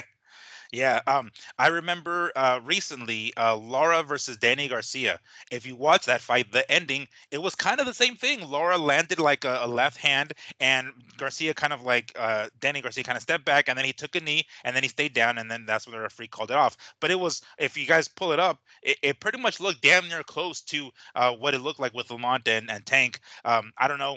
I mean, I don't know how else you wouldn't call that a knockdown, an official knockdown, but you know. I guess Davis had a dog in the race, right? Or a dog, what is a horse in the race or whatever? Because that's how it appeared at least. But That's how um, I say it. You know me. well, I don't know, because like I've heard people saying like, oh, it's like you have a chicken in the fight or something. I'm like, what is that? That's what it is? Like I don't know. We're like combining two fucking sayings, and I'm not sure which one if the point gets crossed. But yeah, that's it sucks that Willis dropped the ball as much as he did, and then he probably isn't going to experience any repercussions or anything like that. But if there's any solace, there's any sort of moral victory for Roach, it's that his stock rises because nobody, everybody who watched that fight, very few thought he actually lost. Seemed as though the majority thought he won. So just that alone is going to make his stock rise and could have this potential rematch where, you know, it's. I was texting me and my buddy. I have a former coworker of mine who's a good close friend, Martin. We were texting back and forth about a potential rematch, and I was like, this kind of almost reminded me of Castillo and Mayweather. It's like, damn, Castillo showed up and really put it on Floyd. But what happened in the rematch? Floyd came in and just whooped Yeah, his ass. So I'm thinking yeah. like, is this gonna happen? And now Tank is gonna come super prepared. It's like, all right, now I'm gonna take this motherfucker out, and then that happens. It sucks if that does happen that way because just like then Castillo deserved that victory. Roach deserved this one, and it sucks if the rematch happens and he gets fucking smoked. It sucks because he So should have had this one. Amanda Serrano has come out and defended Gervonta Davis about the grease. She says that it says 1 year ago today. This is Amanda Serrano. 1 year ago today, I had to cancel my homecoming fight in Puerto Rico for the same mistake. Getting my hair done 2 days before, and then it was burning my eyes from a run before the fight. Never again. My natural hair is just fine. Is just fine, ladies. So he at least has her coming out. I do remember the homecoming being canceled. Mhm. So um, maybe there's some truth to that, and that's great. So we do know it was grease from the hair. I don't give a fuck. He took a fucking He knee, took a knee, right? exactly. Floyd Mayweather hurt his hand on punching a guy in the head, took a knee. It's still no one gave a fuck. No one said, "Oh, but he hurt his hand. Yeah. That's not fair." Don't Come on. count it. Don't count him. But Yeah, no, no, yeah, he went down. he went down. And that's still his fault. We've seen them threaten to disqualify people because of hairdos. They had to cut their hair. No, like there's no excuse for what happened in that ninth round. That ninth round needs to be looked at and it needs to be rejudged and judged honestly. Give an honest call. And the fact that the referee started the count is all you need to know. Yeah.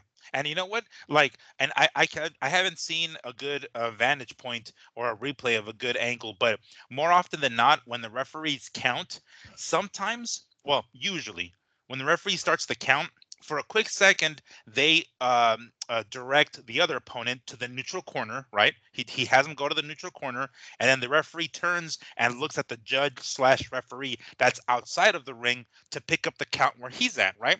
I don't know if I saw that. I don't know if I saw Willis No, look he like he just started counting. So now I'm like, did because he he? took a knee.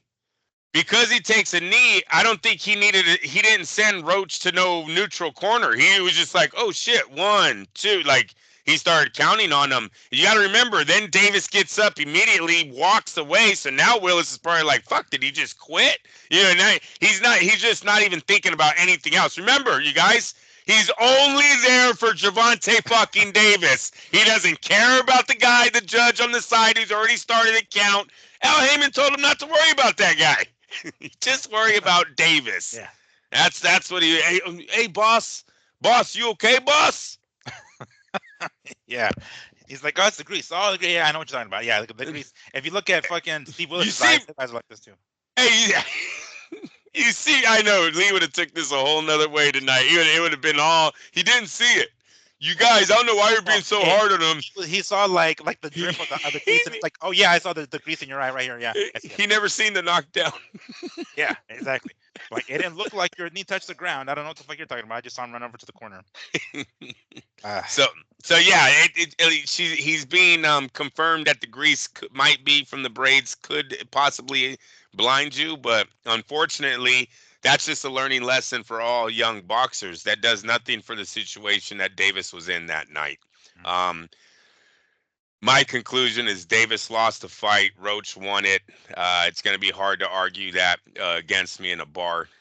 We could sit down and watch the fight. It's a great fight, man. It really is. Those guys, they delivered last night. And I'm saying really Roach. Davis delivered in the fact that he's Gervonta. He's a presence. He came, he defended his title. He was trying little. I didn't like all the fouling though. I really didn't. Oh, okay. yeah, that took away from the performance a little, but what a night for Roach. Roach is, like I said, he's 2 wins away, 2 wins away from being $1 million guy. So he's right there now. He's in the batter box. Did you? There's been a lot of clips, and even during the post-fight press conference, a couple of times, Tank was asked, but Tank flat out said, "Is like I could have taken him out. Like I could have taken him out."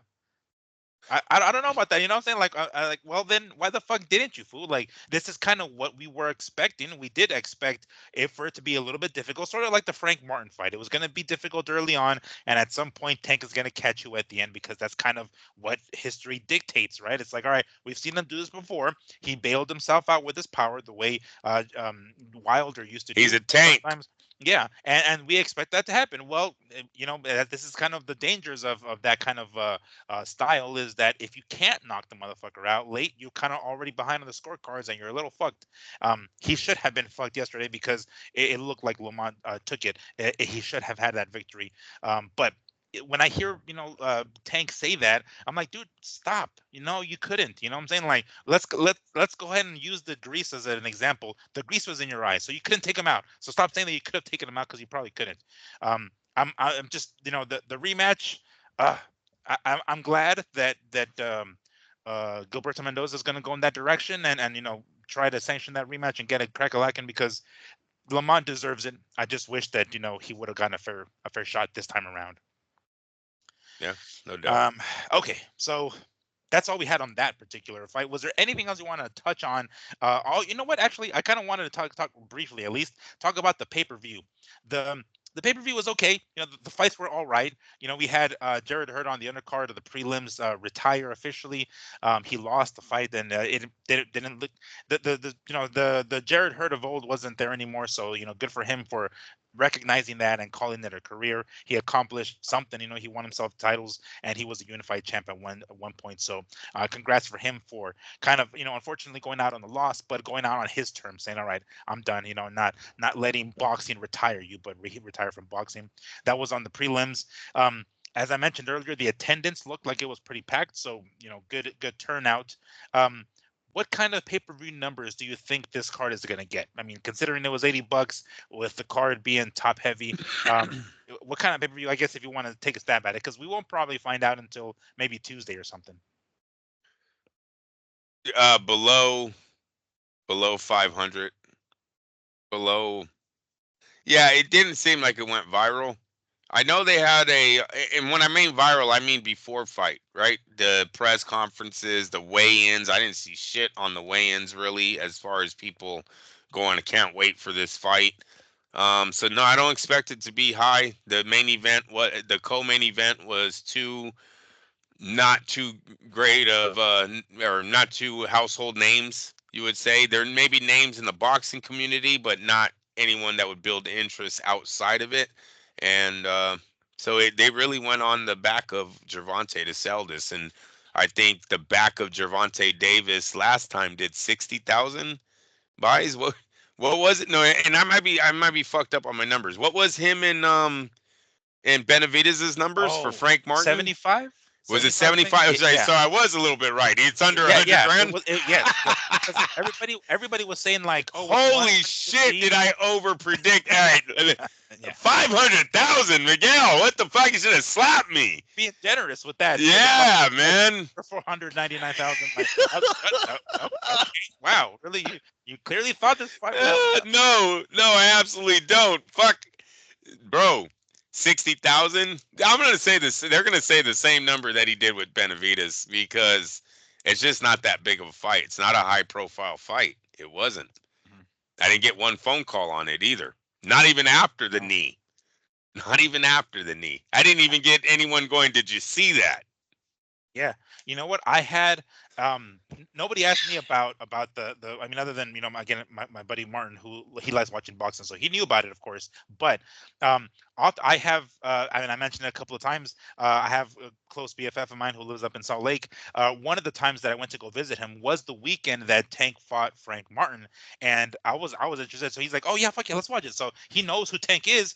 I didn't hear a peep from him this time. I And didn't you hear know fucking what? shit, dude. Yeah. And you know what? Here's one for you guys. All right. I just thought of three people. Sorry. I did think of three people. Miguel, check this connection out. Okay. All streamed. None of I was like, oh yeah, wait, I do got three Oh buys. No, not buys.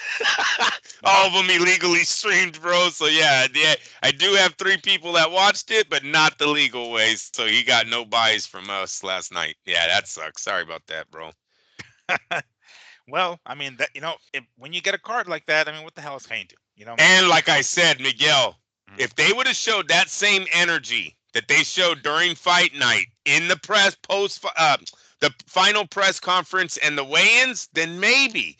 But when you guys are over here like, hey, what's up, bro? What's up, bro? Stop, Yeah. stop touching my shoulder, man. Hey, Friday night, look what we did. We did all this. Oh yeah, it's gonna be great, man. It's gonna be.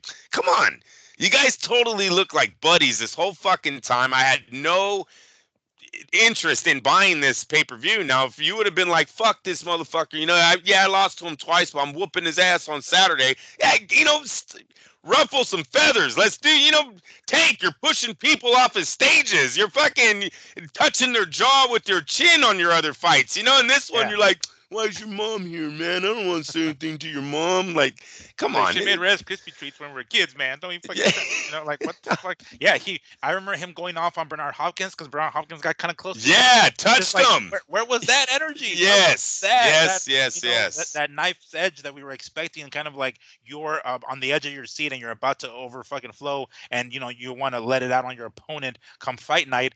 I didn't see any of that during any of the like press tours or any of that. It's like, wow, There it was seems like to a be reel on. that said there was a reel that said these two look like two friends looking over a club on who's gonna take one for the team or some shit like that. Did you see? Yeah, there's something I cool, and they were all playing uh, little love music. But that's what they look like. They definitely had the friendship vibe going on, but it was not that in the ring. It just wasn't. And yes, I'm very interested in the rematch. I probably, would purchase it. It's hard to say. It's hard to say because they got to give an undercard. It's just so hard to do the $80 thing. You know what I mean? Right yeah, now, with where His Excellency has basically the rest of the boxing world. yeah. It's really like Al Heyman and PBC are the only ones that are going to do these $80 pay-per-views, bro. Everyone else is on to a new thing. And I just don't know if I want to be one of the last guys left on the $80 boat. That's understandable. Well, on that note, thank you for the softball there, Andrew. On that note, there has been a leak recently of what the last Crescendo pay-per-view did Oh no. with the rematch between Artur Beterbiev and Dmitry Bivol. This was per Dan Rafel. It was also reposted on X or Twitter by this one particular account called Boxing Central or Best Boxing News, are called. Beterbiev versus Bivol 2 buys had been leaked and reportedly done 45,000 pay-per-view buys. Womp womp Now, womp. we had warned everyone, I say warned everybody, but gave everybody suggested that they show up right for this. If we're the boxing fans, if we're gonna do what we do for Gervonta Tank Davis pay-per-views, that we don't want to fork up the $80 ones, we can at least fork up $25, $30 pay-per-views for as stacked as a card as the last Crescendo was. You mentioned it last week. I was even talking about with my pops about it. It's not a not it could be an indication as to why it. First off, we don't know if this is even accurate, but this is the only number that I've seen online. When you go on and Google it, that's really the only number that comes even remotely close to some sort of numbers. But if it is accurate, 45,000, ouch, first and foremost, but also the fact that it was a morning slash afternoon event, here in the U.S. or West Coast. Um, that might be something that His Excellency has to really take in consideration next time before doing one of these kind of cards, even over there. Because I think in order for it to be prime time over here Saturday night, the way most the way boxing has been for ages, it had to have been, I think, maybe Sunday morning over there. I think, don't quote me on that, but a different time over there to get as much out of over here. Unless they don't give two shits about over here, which is a possibility, then clearly then they're going to continue to do their own thing. But um, 45,000 pay-per-view buys. Let's see if I can just do the math here, right? 45,000. And what was the price on it again? 20, let's say 28 for because of taxes or something. All right. Wasn't it like 25 or 26 though? Something really low, man. Yeah, it was like 25.99 or which is we'll round it up to $28. All right, go to Um, yeah. times 45,000 pay-per-view buys is Oh $1.26 million. my God. So um, that's I Oh mean, my God, Miguel. supposedly these guys each, both Beterbiev and Bivol, had a guaranteed purse of 10 million each, Oh as I my read. God. But this barely covers, I don't know, their gas, Nothing. the Miguel, did that cover the plane flights for everyone? the tickets, the meals. Yeah, the Maybe planes. that's why everybody got sick because they didn't have enough money to fucking pay them the fucking thing. And Ken Austin got sick and Dubois got sick and shit because they didn't have enough money to get them good catering. I don't know, but When you're I, flying like your whole production crew and all the commentators and the fighters, their families, their trainers, are they paying? Dude, 1 point. Listen, scratch all that. Who cares about all that? 45,000 buys at noon. Okay, this fight started, I think, at 11 a.m. if I'm not mistaken. Right, the pay-per-view telecast starts at 11 the a.m. pay per view, yes, yes, yeah. I think Yeah, the prelim started earlier than that, but I think the yeah. pay per view, the main card, yeah. Start at 11 a.m. Okay, we talked about this on the show that to make pay-per-view work, Miguel, you need closed circuit. You need bars, man. You need casinos. I told you guys, are casinos really showing pay-per-views at 11 a.m. in the morning? And if they are, who the fuck's there? I've been to a casino pretty early. I'm an early bird. There's really no one on those floors in the morning, man. Mhm. You've seen it, you know it. We've Yes. all been there. So he has a real problem with generating big pay-per-view buys without those bars. Look, you guys, when the bars purchase a pay-per-view fight from a closed circuit company, that company then asks the bar, "What's your max capacity?" The bar says, "Oh, we can fit 1,000 people in this bar." They then take that number and go, "Okay, we just got 1,000 buys for this pay-per-view event on that building. Go to your next bar." The next bar goes, "Oh yeah, we can fit 1,000 people in here too, and I want that fight. Give me that fight." All right, we just sold 2,000. Bar. Miguel, we have no fucking idea if 1,000 people are going to that bar. We have none. But they immediately put 1,000 Sure. pay-per-views have just been sold. You see how fast those numbers grow? Mhm. All of the pay-per-view numbers are ballpark. We don't know if they're fucking really selling what they're selling, but the bars have paid for it. We take their max capacity. We then put it in a total number of units sold as the max capacity, a sellout. Some of the bars do sell out. Don't get it twisted. Then they're charged at the door. They're charged minimum drinks. Then they're buying food, and these guys make a lot of money, right? Selling, doing it. But some of the fights, they buy the fight and only 5 people show up. Now the bar's losing their ass. They hate boxing. Might not buy the next fight. You know what I'm Sure. saying? Sure. Yeah. And Yeah. but that's how these fights are sold. That's how they're counted. And with His Excellency only doing it at 11 a.m. in the morning and going to the early afternoon as far as the main event, I think sets off around 3 p.m. These numbers are never going to be good. They really are. I don't know. I don't even know if you could put, if Mayweather would have gotten 5 million or 4 million buys, whatever he got on his max one with Manny, if that would have happened at 3 p.m. in the afternoon. You guys have to remember there are dads that have to go to birthday parties. There are dads that have to go to weddings. You know Mhm. what I mean? And your wife's just not doing the whole fucking. We're Taking the gonna. kids to baseball games. Shit happens. Yes, there's so much going on in a Saturday afternoon that maybe at 8 p.m.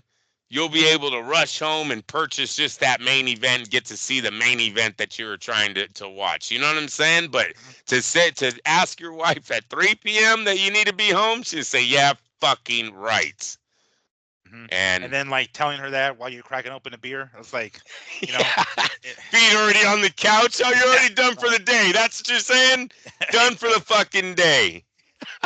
That's true. That's hella true, day Miguel. drinking at this point, it's like, all right. I mean, you do that in your young days when you're grown and you have to, take the kids to, wherever you have to take them or pick them up from fucking soccer practice or some shit on Saturday morning and take them to a game. That's not exactly, the ideal scenario for one who wants to stay home to watch fights. More often than not, you're going to get that in the evening. Yeah, I don't know if that's something that they're going to take into serious consideration to maybe adjust, but again, it's if they give a shit, if they care, if, I can't. They can't do this too many times and lose as much money as that, or lose out on that kind of money, and think they're just going to continue to keep this thing going. Continue to be in the red every single time. At some point, something has to give, and either they have to fucking pull out or figure out ways to get in the green. In other words. Yeah, yeah. No, they're definitely gonna have to. It's a tax write off. Boxing's a tax write off for Saudi Arabia if they keep it on this platform.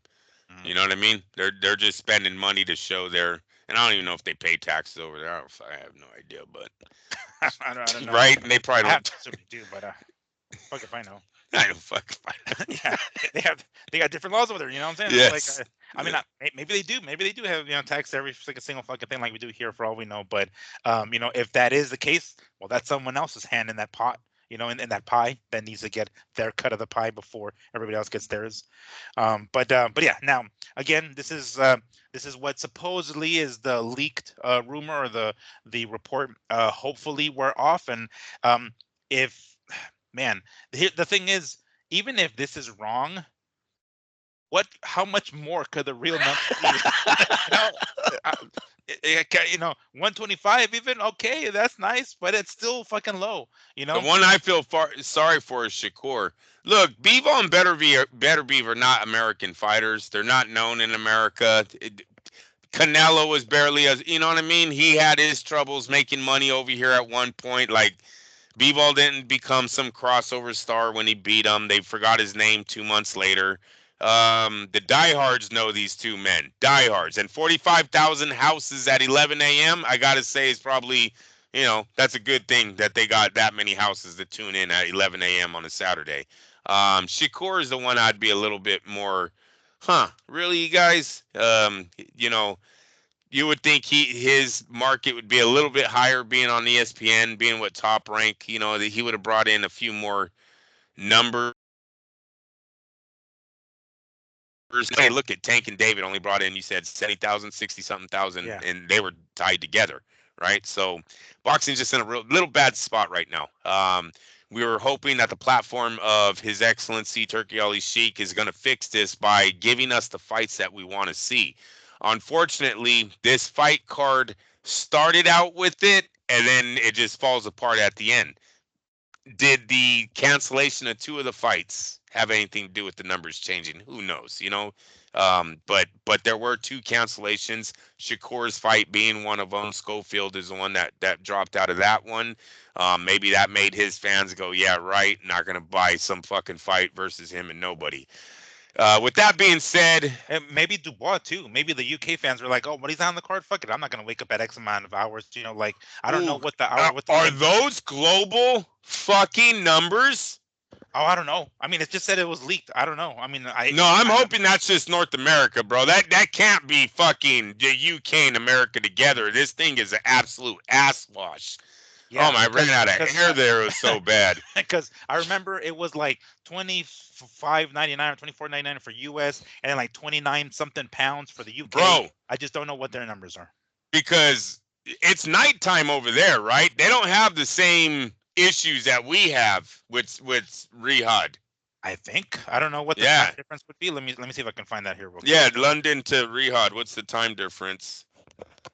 Because yeah, man, that now we're in serious trouble. Boxing, and I don't think it is. There's no way. UK, they have a lot more fans than that. They have diehards over there.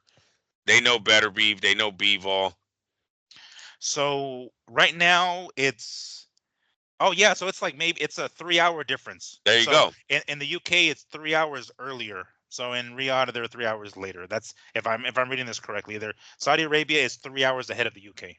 All right. So yeah, man, I hope that's not the global DAZN fucking pay-per-view buy. Jeez, that would be terrible. But let's just say it's America, North Mm. America. Um, yeah, I don't know. His Turkey Ali Sheik, I thought got into the sport to do a little bit better for the sport. I don't. How is that helping us? You know what I mean? Putting on Yeah. fights as only getting 45,000 buy rates. It makes us look very very small. It's a little disappointing, but I think he needs to try a great card on a different kind of platform.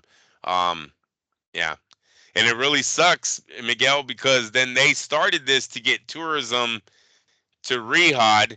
Riyadh's not cracking well, and I don't know. They have one fucking club. So what's tourism out there? What is he really trying to get the tourists to come out there to do? Is Yeah. it daytime activities or nighttime activities? Because if it's daytime activities, well then you could put these fights on in the morning, and then the people literally get to hit the streets and have some time to go out. Because then it would be like at 3 in the morning or some shit if they had to do it. They had to do it in the morning to have us at right. Yeah. Um, Yeah, because they yeah, don't I they don't. don't have a they don't really have a They don't have a nightlife, nightlife. Yeah. right? I So mean, why are like they doing what this? what are they missing out on? Really, not not much. I don't think, at least. I mean, I don't, because if the point is to bring tourism to Saudi Arabia, which it seems like that's the case, what kind of attendance are they doing? What kind of live gate are they doing? Like, we don't know anything about that, or at least not that I've read online. So if they don't give two fucks about the U.S. pay-per-view market, well, then so be it. But the point is to bring people to Saudi Arabia. You have to reach out as far as you can, and that includes the U.S. What kind of numbers are they doing as far as attendance go, or live gate, or what is that? Because if they're succeeding, or at least in their eyes, that they feel that they are succeeding in bringing people and having good attendance for fights, because that Latin night was garbage. I mean, Yeah. not the fights, but I'm saying the attendance. No Yeah. one gave two fucks about that. And then you look there aren't exactly Latinos in the crowd. They're just like, they don't kind of fucking go way the hell out there. So yeah, I don't know if they are succeeding so far in what they're attempting to do and bring tourism to Saudi Arabia, because I haven't seen any numbers in regards to like how packed that arena was, or what was the name of that arena? Shit, I'm trying to remember what arena they were at, but to get a better idea of like whether or not they're even close to coming close to what it is they're trying to do and get people to come to these fights. Yeah. So yeah, so hopefully, maybe this number is wrong, and this is just the U.S. numbers, and there are more, UK. But the fact that Dubois had a drop from the card, I don't know if that caused a lot of UK fans to be like, "Fuck this, I ain't buying it either." So I don't know how much better the number could be if it's inaccurate. And it's not going to be that much better because the UK has always been under America. That's one thing about pay per view. They what was it? I believe their highest number wasn't even over a million at one point, like or late into the 90s. It was like 700, 800,000 was their high ranking pay per view. Maybe wasn't until Hatton and Mayweather might have changed that. Mm. Um, I think Mayweather and Hatton set a new record, but yeah, before that it was like Lennox Lewis at 700,000 buys or something. I was like, oh, really? They never even done a million buys over there. So Huh. Interesting. yeah, So on the subject of light heavyweights, recently it was reported that the WBC is ordering Bivol Benavidez. Benavidez coming away with a victory against David Morrell.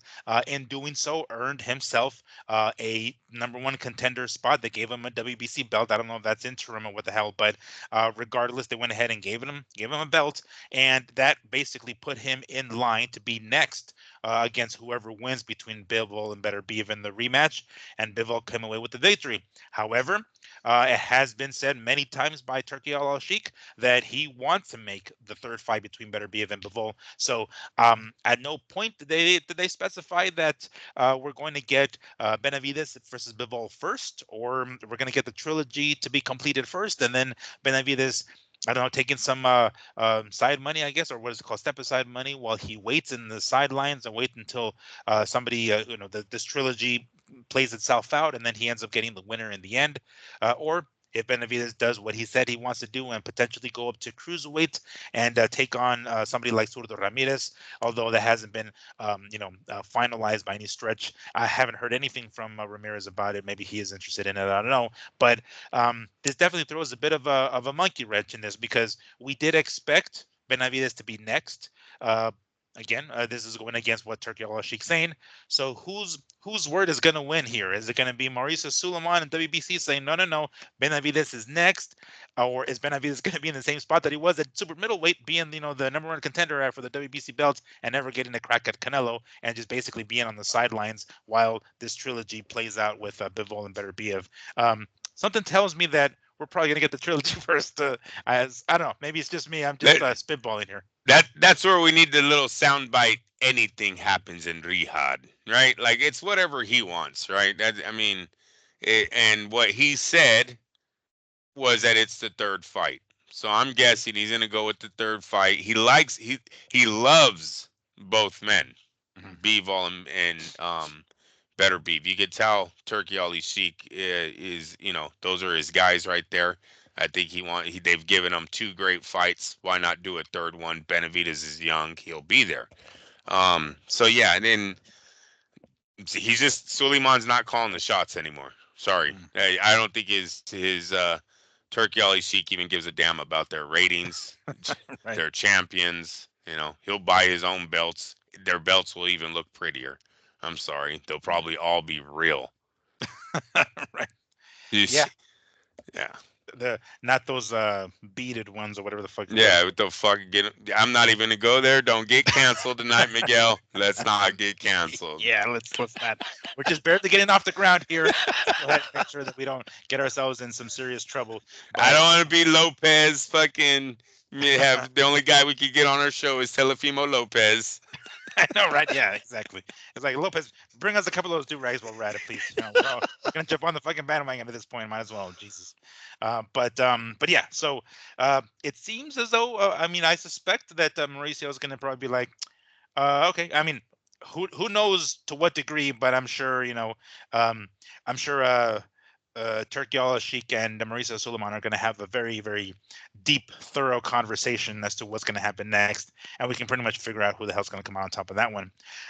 But I think more around the area of he's gonna have a thorough conversation of what is expected of the WBC dealing with Rihad, not what the WBC wants, what's expected of them, and that's get in fucking line. You know what I mean? Don't make me call you. I don't like to yeah, call people. I right, would exactly. just put two fighters' name on paper. I give to you. You give me two fighters. Yes? Okay, that's good. Yes, I don't even know why I asked you yes anyway, because I was going to do it anyway. But okay. It's like, do you agree? Don't agree? I don't care. Let's go. Let's just continue with this. Um, to add more to that, more fuel to that fire of him not giving a rat's ass. There was a video recently released of him in Hamza Shiraz's corner, flat out telling him that he's like behind on the scorecards. We knew it was bad, Miguel. We Yeah. knew it was bad. I, And it turned out to be pretty fucking bad. what's worse, this or Steve Willis Oh, with Gervonta? you know Like, what? we're gonna have to have an award show at the end of the year of the worst fucking person in boxing here, with these calls, because I don't know Wow. what was worse. Wow. You hit it on the head, bro. You know what? I heard some dickhead today. It was like, I forget who it was, but he was like, oh, boxing's such a laughing joke. And you got this guy, Willis protecting Davis. I'm like, hey, hold on, man. That was Willis and PBC. And then you hit it on the head. Fuck. Where is our sport at right now, bro? Seriously, you're absolutely right. I forgot all about Turkey fucking giving out scores. And he literally tells the guy, tell him, tell him he's 2 points down. What the fuck? Yeah. And now here's the thing. Oh, When I saw man. this, because I did hear like glimpse of it, it wasn't until you sent me that clip that I was like, let me go ahead and download this video before it gets removed from the internet. It was because of this that I thought that what Mauricio Suleiman was talking about, the open scoring, was gonna kick in at this. So I was like, oh shit, maybe that's why I didn't think anything of it, because I thought maybe the open scoring was about this, but or this was a reason. But I don't remember them announcing the scores, because usually, and I have watched a couple of the open scoring fights, that we find out, people watching at home find out. I don't know if they announced it during this thing at all Well, for this us was the to get some impression. WBA. No, this is WBC. I know, but for the Lamont Oh Roach yeah. and No, yeah, yes. yeah. So yeah, I don't know. I don't know, and I'm telling you, they're both terrible. But his Turkey Ali Sheik, I want to stop with his excellency shit. The Turkey Ali We can just Sheik. call him Turkey. We're on a first name basis at this point. We're homies. We can just call him Turkey now. All Like right, Turkey. I believe Turkey is in the wrong more because he is the guy that's throwing the fight. Yeah, he's like the boss. The referee you can replace, man. You can be like, you know what, you're out. I'm glad you did that for Tank because he saved his O and he made us a lot of money. Here's some money on your way out the door. But guess what? You can't do any more Tank's fights. You're out. Where his Turkey is like, what the fuck? You're the guy. You're if the Yeah. fix is you got the fix in. You're the guy writing the checks. There's nothing we can do about it. We can't say shit about it. It just makes us look bad. Yeah, it's a terrible look. Let me tell you, man. When he pulls something like that in a major American fighter's fight, it's gonna really make us look like a third class sport. We're no longer considered. And I don't even know if we still are, but it's really gonna drop us off of that platform. Everyone will know that boxing is just a staged WWE, basically. You know what I mean? But yeah, no, we've had two bad incidences this year of the sport not being honest. Yeah, and I think Turkey probably did more damage than what Steve Willis. Steve Willis we've seen before, and we've gotten rid of him. We weed them out. Even judges give terrible cards. They've gotten rid of them. You know what I mean? And boxing moves on. When it's the guy that writes the checks, you're really fucked. Yeah, it's more blatant. You know what I'm saying? It's like at least Willis tried to kind of. We don't know for sure if that's the case, but we can kind of just put two and two together. This was obvious. This was out in the open. You know, it was Yeah, egregious as all shit. It's like almost like Turkey has this attitude of like, well, I'm not gonna do anything under the table because I'm the one that's fucking forking the shit. I'll do it over the table if I want to, motherfuckers. Everybody's gonna see it, and no one's gonna say anything about it. It's like, yeah, I guess you're right. Shit, I guess no one's really because who is going to tell him no? Who's at some point there's going to be something that's going to transpire on U.S. soil, and someone's going to be like, "No, Mr. Ali, that's not how it fucking works, right?"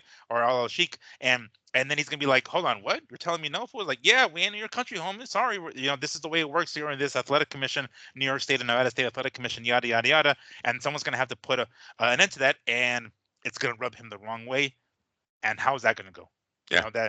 That's something that I don't think. And to some degree, I can understand why Tank says what he says. Because he doesn't want to be put in that position. He doesn't want to be he doesn't want to make himself look like he's that hungry for money that he's just going to sell out the way everyone else, or I should say sell out the way everyone else has been doing, even most recently Canelo with this whole Jake Paul or Turkey Al Sheikh thing, and ultimately he came over there. So now Tank is like, well, I don't know. Y'all think that you can be over there and things are gonna be fine and dandy, but then once you're all over there, you're gonna find out that it ain't that. Not to say that Tank is in any better position, because he isn't. His sinking pretty fucking fast, especially with his recent performance. But you can, to some degree, understand why Tank says what he says. And I want to say he even was it. He said something about Turkey, and Turkey based. Oh well, always talking shit about him, but Turkey responded right with what he said. I'm gonna pull it up here real quick. This is what Turkey said in response to what Tank has said about him. I don't blame Tank Davis for anything that he says. He doesn't know me, and if I put myself in his position, if he sees Crawford making in two fights more than 5 times than what Tank made in his career, this is a natural reaction for him. I don't know what he's talking about here, because I don't know if I know. Crawford is making that much.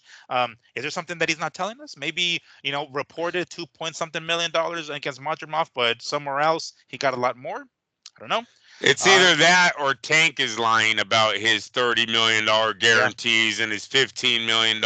Maybe they're all just lying, bro. Maybe that's, yeah, maybe that's what the contract says when you add up all the what it would be incentives going their way, right? Oh, remember Lopez? If you do 80 yeah. 80,000 buys, we'll give you this, and if your gate is 5 million, we'll give you this, and maybe it's that, Mm, but we know it never reaches that. None of their. no, It's just like an NFL contract, right? The guy never gets a. Most of the time, the player never gets the 100 sacks. He never gets his team to the playoff and win a playoff game and become the MVP. They have like so many things in NFL contracts, dude, that oh, makes those guys. Yeah, oh yeah, everything is a fucking reward. You gotta, dude. There's even one where a wide receiver has to catch 80 balls in a season, and guys are out there in the last game counting the balls. Like Tom Brady did it one time for the tight end Gronkowski. He was like, "Don't take me out of the game. He needs one more fucking catch for $1 million. I'm getting him that catch." And we're like, seconds left. He says hike and just dumps the ball off to Gronkowski real fast. They all start cheering. You got $1 million. But that's oh how. shit. Yeah, Yeah, that's how their contracts are too in the NFL. So sometimes you hear these, oh, they just signed such and such to $100 million deal. Never reaches that at all. The guy fucking got hurt midway through the season. All those incentives get washed. Right now, you just get your flat rate of whatever it says on contract that you're going to make for the year. So that happens all the time in the sport. I'm starting to think that's what boxing is, man. Boxing is a whole bunch of fucking hot air, And then, granted, you do have your runs like Mayweather and Pacquiao, and you do have your guys that are cash yeah. cows. But they're the Canelo, exceptions. Those are the they're the exceptions. exception, yes. And overall, these contracts are probably nothing but fucking hot air. Yeah. So he goes on to say, we will let him keep talking and we will continue making great cards, and Crawford will continue thinking, yeah, and Crawford will continue thinking how he will spend his money. Okay. Well, that's definitely one way of looking at it. Again, we can kind of see both people's perspective, both Tank and Turkey Al Sheikh. I don't think we haven't seen the worst of Turkey Al Sheikh, right? It's this is No. very at the beginning. Yeah, this is kind of like we're still in the honeymoon period, right? You've even used this example before. We haven't been living with the girlfriend long enough to hear her fart. So then it's like, all right, at some point you're gonna hear him fart, and you're gonna hear him burp, and you're gonna see the mess that he makes in the bathroom after he's done stuff like that, right? We're going to get to that point. We're still in the honeymoon period. He's still giving us a lot of sex. He's giving us these great fights, and we're like, oh, we're just busting nuts left and right. It's like, this is great, right? But at some He's not point, gonna like this analogy. at some point, we're going to be like, oh, that's how you dress when you fucking, when you're just chilling at home, So we'll get to that point. We'll find out. I don't know how much worse it's going to get, but we'll see that at some point. But we're not there yet. So let's go ahead and enjoy all of the all the good fights that we're getting until then. Um, on that note, a free fight. We got ourselves quite the triple header coming up, don't we? New York City. Let me go ahead and bring up this specific report from the Ring magazine in regards to quite a fantastic triple header that we're going to be having here real soon. I kind of wish I already had it up. I don't know where the fuck did it go. Where the hell did it go? Oh yeah, here we go. Okay, cool. So this is from Ring Magazine, of course. The Ring Magazine unveils historic Times Square boxing spectacle. Now, this has been reported already, but this is a little bit more cemented. A once in a lifetime event to take place in the heart of New York City on May 2nd, 2025. So May 2nd is going to be a Friday. May 3rd, it's going to be Saturday, if I'm not mistaken. That's going to be where Canelo fights William Skull, I believe. But this is going to be the Friday before. Um, let's see here. New York City, United States. So February 28th, this was when it was initially released, this statement. The Ring Magazine, the Bible of Boxing, is set to make history with a groundbreaking live boxing event titled Fatal Fury, City of the Wolves. This is really small print. Let me fucking blow this shit up. I'm really getting old time. SNK's highly anticipated video game in the heart of New York City. So they're going to try to co-promote this highly anticipated release of the video game. For the first time ever, Times Square will transform into a world-class boxing venue, hosting an electrifying three-fight card on May 2nd, 2025. Now, I'm going to continue reading this, but I noticed that when this was originally announced, that it was going to be a free card, right? Most people, whoever shows up, shows up. Is this going to be the same still? They didn't mention it in this one. I assume it's still going to be, but let me go ahead and continue reading. It says, commemorating over a century of boxing excellence since it was founded in New York City in 1922, the Ring magazine continues to push the boundaries of the sport.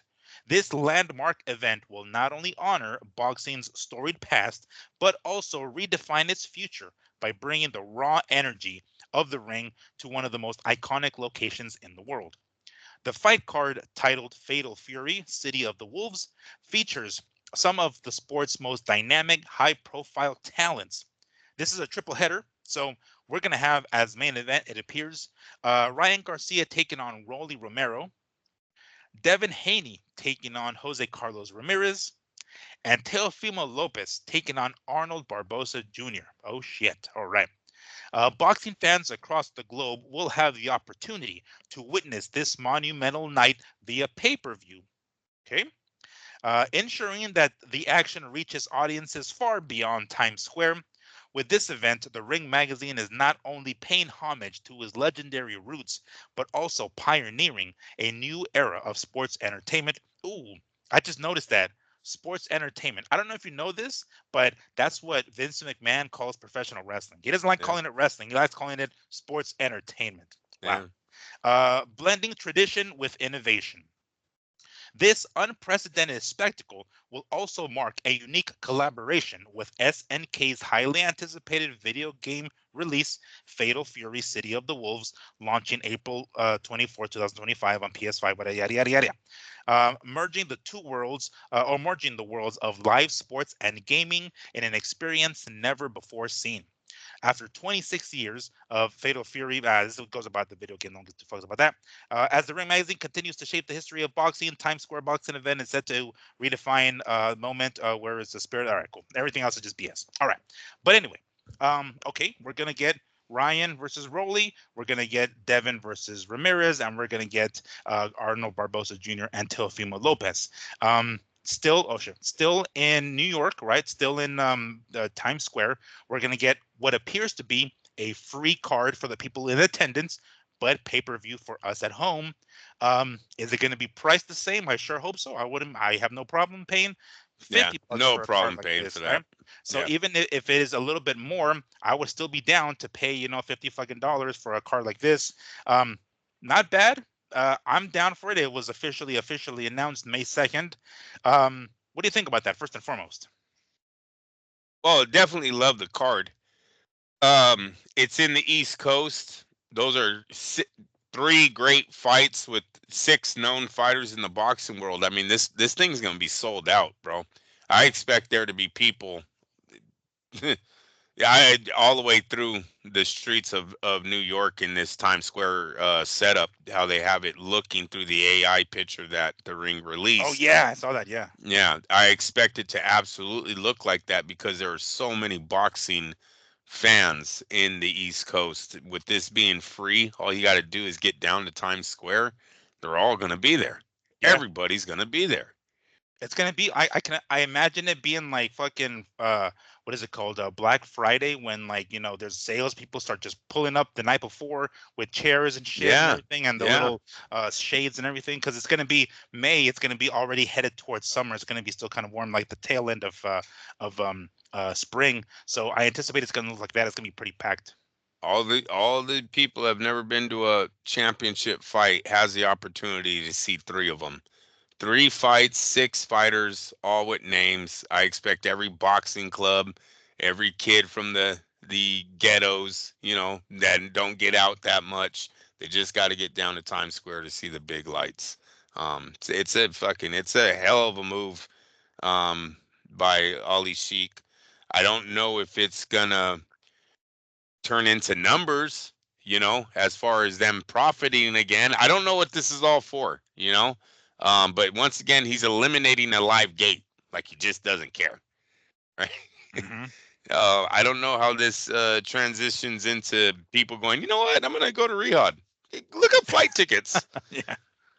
I don't get it. But they've got a vision. This is why they're rich. They're billionaires. So they've got some kind of plan and work, and we can just sit back and enjoy. For the people in New York or the East Coast, enjoy that shit, man. What a Hmm. moment. I would love to go to San Francisco and not Telefimo versus fucking whoever the fuck they want to put at the Alcatraz. But give me that card in New York, you know what I'm saying? Down there, Union Square or something, set up that, and yeah, I would be there. My boys would be there. My family would be there. Hello. Hmm. So, yeah, it's a sit back and enjoy that one. That's a gift to New York is those three fights too, because those are all main events. Those are Yeah. absolutely main events. And the Ring Magazine is going to take it a step further and acquire the services of one Jim Lampley. Yes. Apparently, he's going to be working that show as well, according to what he said in the most recent post. I don't know to what capacity. I assume it's going to be just like it was when he was at HBO. He's going to be the leader of a three-man crew, maybe him and two other people. Who else? I don't know. As of right now, the majority of the cards that Al Sheikh has made has been basically with the zone. So it's going to be the zone commentators, or that's how it was. Todd Grisham, or is it Josh? I always forget it's Todd or Josh Grisham, but the Grisham dude, Sergio Mora, and Chris Mannix. That's how it was, at least. I don't know if they're going to maybe move one of those guys out and put in the other two in. I'm not sure because I've watched videos of Roy Jones and Jim Lampley basically talking like mad shit, not about them specifically, but saying like, yeah, the boxing commentating right now is not all that great, and it's like they need us. And I don't remember if they specifically singled out the DAZN guys, but nonetheless, chances are if they're going to be working with Turki Al Sheikh, he's probably going to be working with some of those DAZN commentators. I don't know how that's going to work, but that's still it's a good indicator, right? It's like, oh shit, It this sounds pretty fucking promising. it wasn't like the zone was thriving before Turki got involved. Mm. So it might be a situation where he comes in and starts making changes. No firings, but as contracts expire, you won't be asked to come back. That that I don't like to say anyone should lose their job, but change at the zone and the commentating crew would not be a bad thing. We have suffered a lot through the butchering of some of these fights by the, just lack of experience, lack of boxing knowledge. You know, they they had their shot. So if His Excellency felt like it was time to move on, well, they had their shot. That's all I could say. Um, so yeah, it, I would love to see it go back to HBO, maybe Lampley and Roy Jones. Give Roy another shot. Hopefully, Roy doesn't blow it. At least last time Roy blew it, right? Wasn't he too much of the? Well, when I was young, everything was like trying to define his career and why he got knocked out, and you know what I mean. He started going down that path too much. Maybe he's been a little bit more humble, being out of the ring for so much time, and he can just talk boxing, just talk about the positives, negatives, what he thinks, as through a fighter's eyes more than why he lost to Antonio Tarver. Yeah, and Glenn Johnson. Yeah. Was fucking knocked out. It reminds me of my time, Jim. Remember when it's like, oh, fuck, here we go. He's going to talk about the Tarver knockout. Here Yeah, it comes. and Jim holds him in such high regard that he's gonna just let him like, all right, yes, yes, go ahead. Everybody else wants to hear this too. Go ahead, by all tell the story. But hopefully this is not just a one-shot deal. Hopefully we get more of Lampley. I don't think he mentioned anything. I'll make sure to listen to that clip one more time, but I don't think he specified whether or not it's going to be a one-shot deal or multiple. But regardless, it definitely sounds promising. I would love to. It's going to be, man, it's going to be well, and they're in New York too. So the nostalgia, geez, of hearing when was it? 2018, I think was. So we're talking what now 6 years now removed from well, I think it was like October. It's a little under 6 years. October of 2018 was their last event, which I actually had the pleasure of going to. It was at the Carson, California, at what is now Dignity Health Center or something or other, Home Depot Center or StubHub Center, that same famous arena. But that was their last event, and that was 6 years ago roughly. It'll be cool if Lampley kind of stays with them a little bit longer and we hear a little bit more of him, because he's sorely missed, very, very much missed. But that sounds pretty badass. I'm down to have Lampley call these fights. I don't think has he. Let me see, because I'm trying to think. Like, he hasn't called any of these guys fights, because they were basically coming up at the time that he was leaving. So to hear him call a Ryan Garcia fight, or hear him call a Devin Haney fight, or a Teofimo Lopez fight, that's gonna be something new, huh? That's Yeah. pretty exciting to hear about that. Yeah. Okay, so that does it. That pretty much concludes our show. I'm sure we'll get some more news. Chances are by next week we're going to get some more numbers in regards to their to Tank and Lamont's pay-per-view buys, and see what the final tally is there. And we get more information on the last crescendo card as well. But until then, Andrew, is there anything else you'd like to say before we finish this week's show, and then proceed on to next week? Yes, real fast. I like to say Connor Ben and Chris Eubank Jr. Oh yeah. did an excellent job this week of selling that fight. I'm all in. I am all fucking in, bro. That's the morning fight, right? I don't give a well. I gotta. Yeah, all right. I gotta. Maybe I'm You on the almost had phone. that fast. Yeah. Oh wait, I do. Yeah, I was like, wait a minute. She does hold the whip. Okay. I gotta talk to my wife first. That's exactly what that looked like, wasn't it? Yeah. That's exactly what that looked like. Yeah, I'll get it through her, but dude, when he said "shut your fucking mouth," and he was like, he told his dad, "You gonna get it back." I love Connor Bennett. "Shut your fucking mouth." Dude, these guys hate each other. And then did you see him you see Connor Ben went after Eubanks? Yeah, he made him fucking flinch. Hey, Eddie Hearn was hella laughing. Oh, that was so funny. Classic, sold. I'm in. 130,000 seat waiting list right now. Did you hear that? I did, yes. 130,000. Yeah, see, my wife, she cracked the whip, eh? She said, "What'd you say?" Yeah, she's like, hold on, Saturday morning? What the fuck? She's always listening, bro. She's always listening. Yeah, the walls are thin. Sound travels. I don't know. I was like, I turned. I'm like, why is she mad? Like, did you say Saturday morning? Did you forget about the game? Ay, ay, ay. But no, totally in 130. Dude, the UK's cracking. It's like a high moment right now for them in boxing, man. I've never heard of so many fights with these kind of numbers. 80,000, 130,000 seat waiting list. I know I don't expect that many people to be there because the ticket prices just went up. That's all that happened there. Yeah. But good times in UK right now. Yep. All right. Well, we will leave you with that. We will be back next week to talk about more stuff because I'm sure more news is going to come out between now and then. But in the meantime, y'all enjoy the rest of your work week. We will see you guys next weekend. Stay safe. Thank you once more for joining us. Have a good night. Like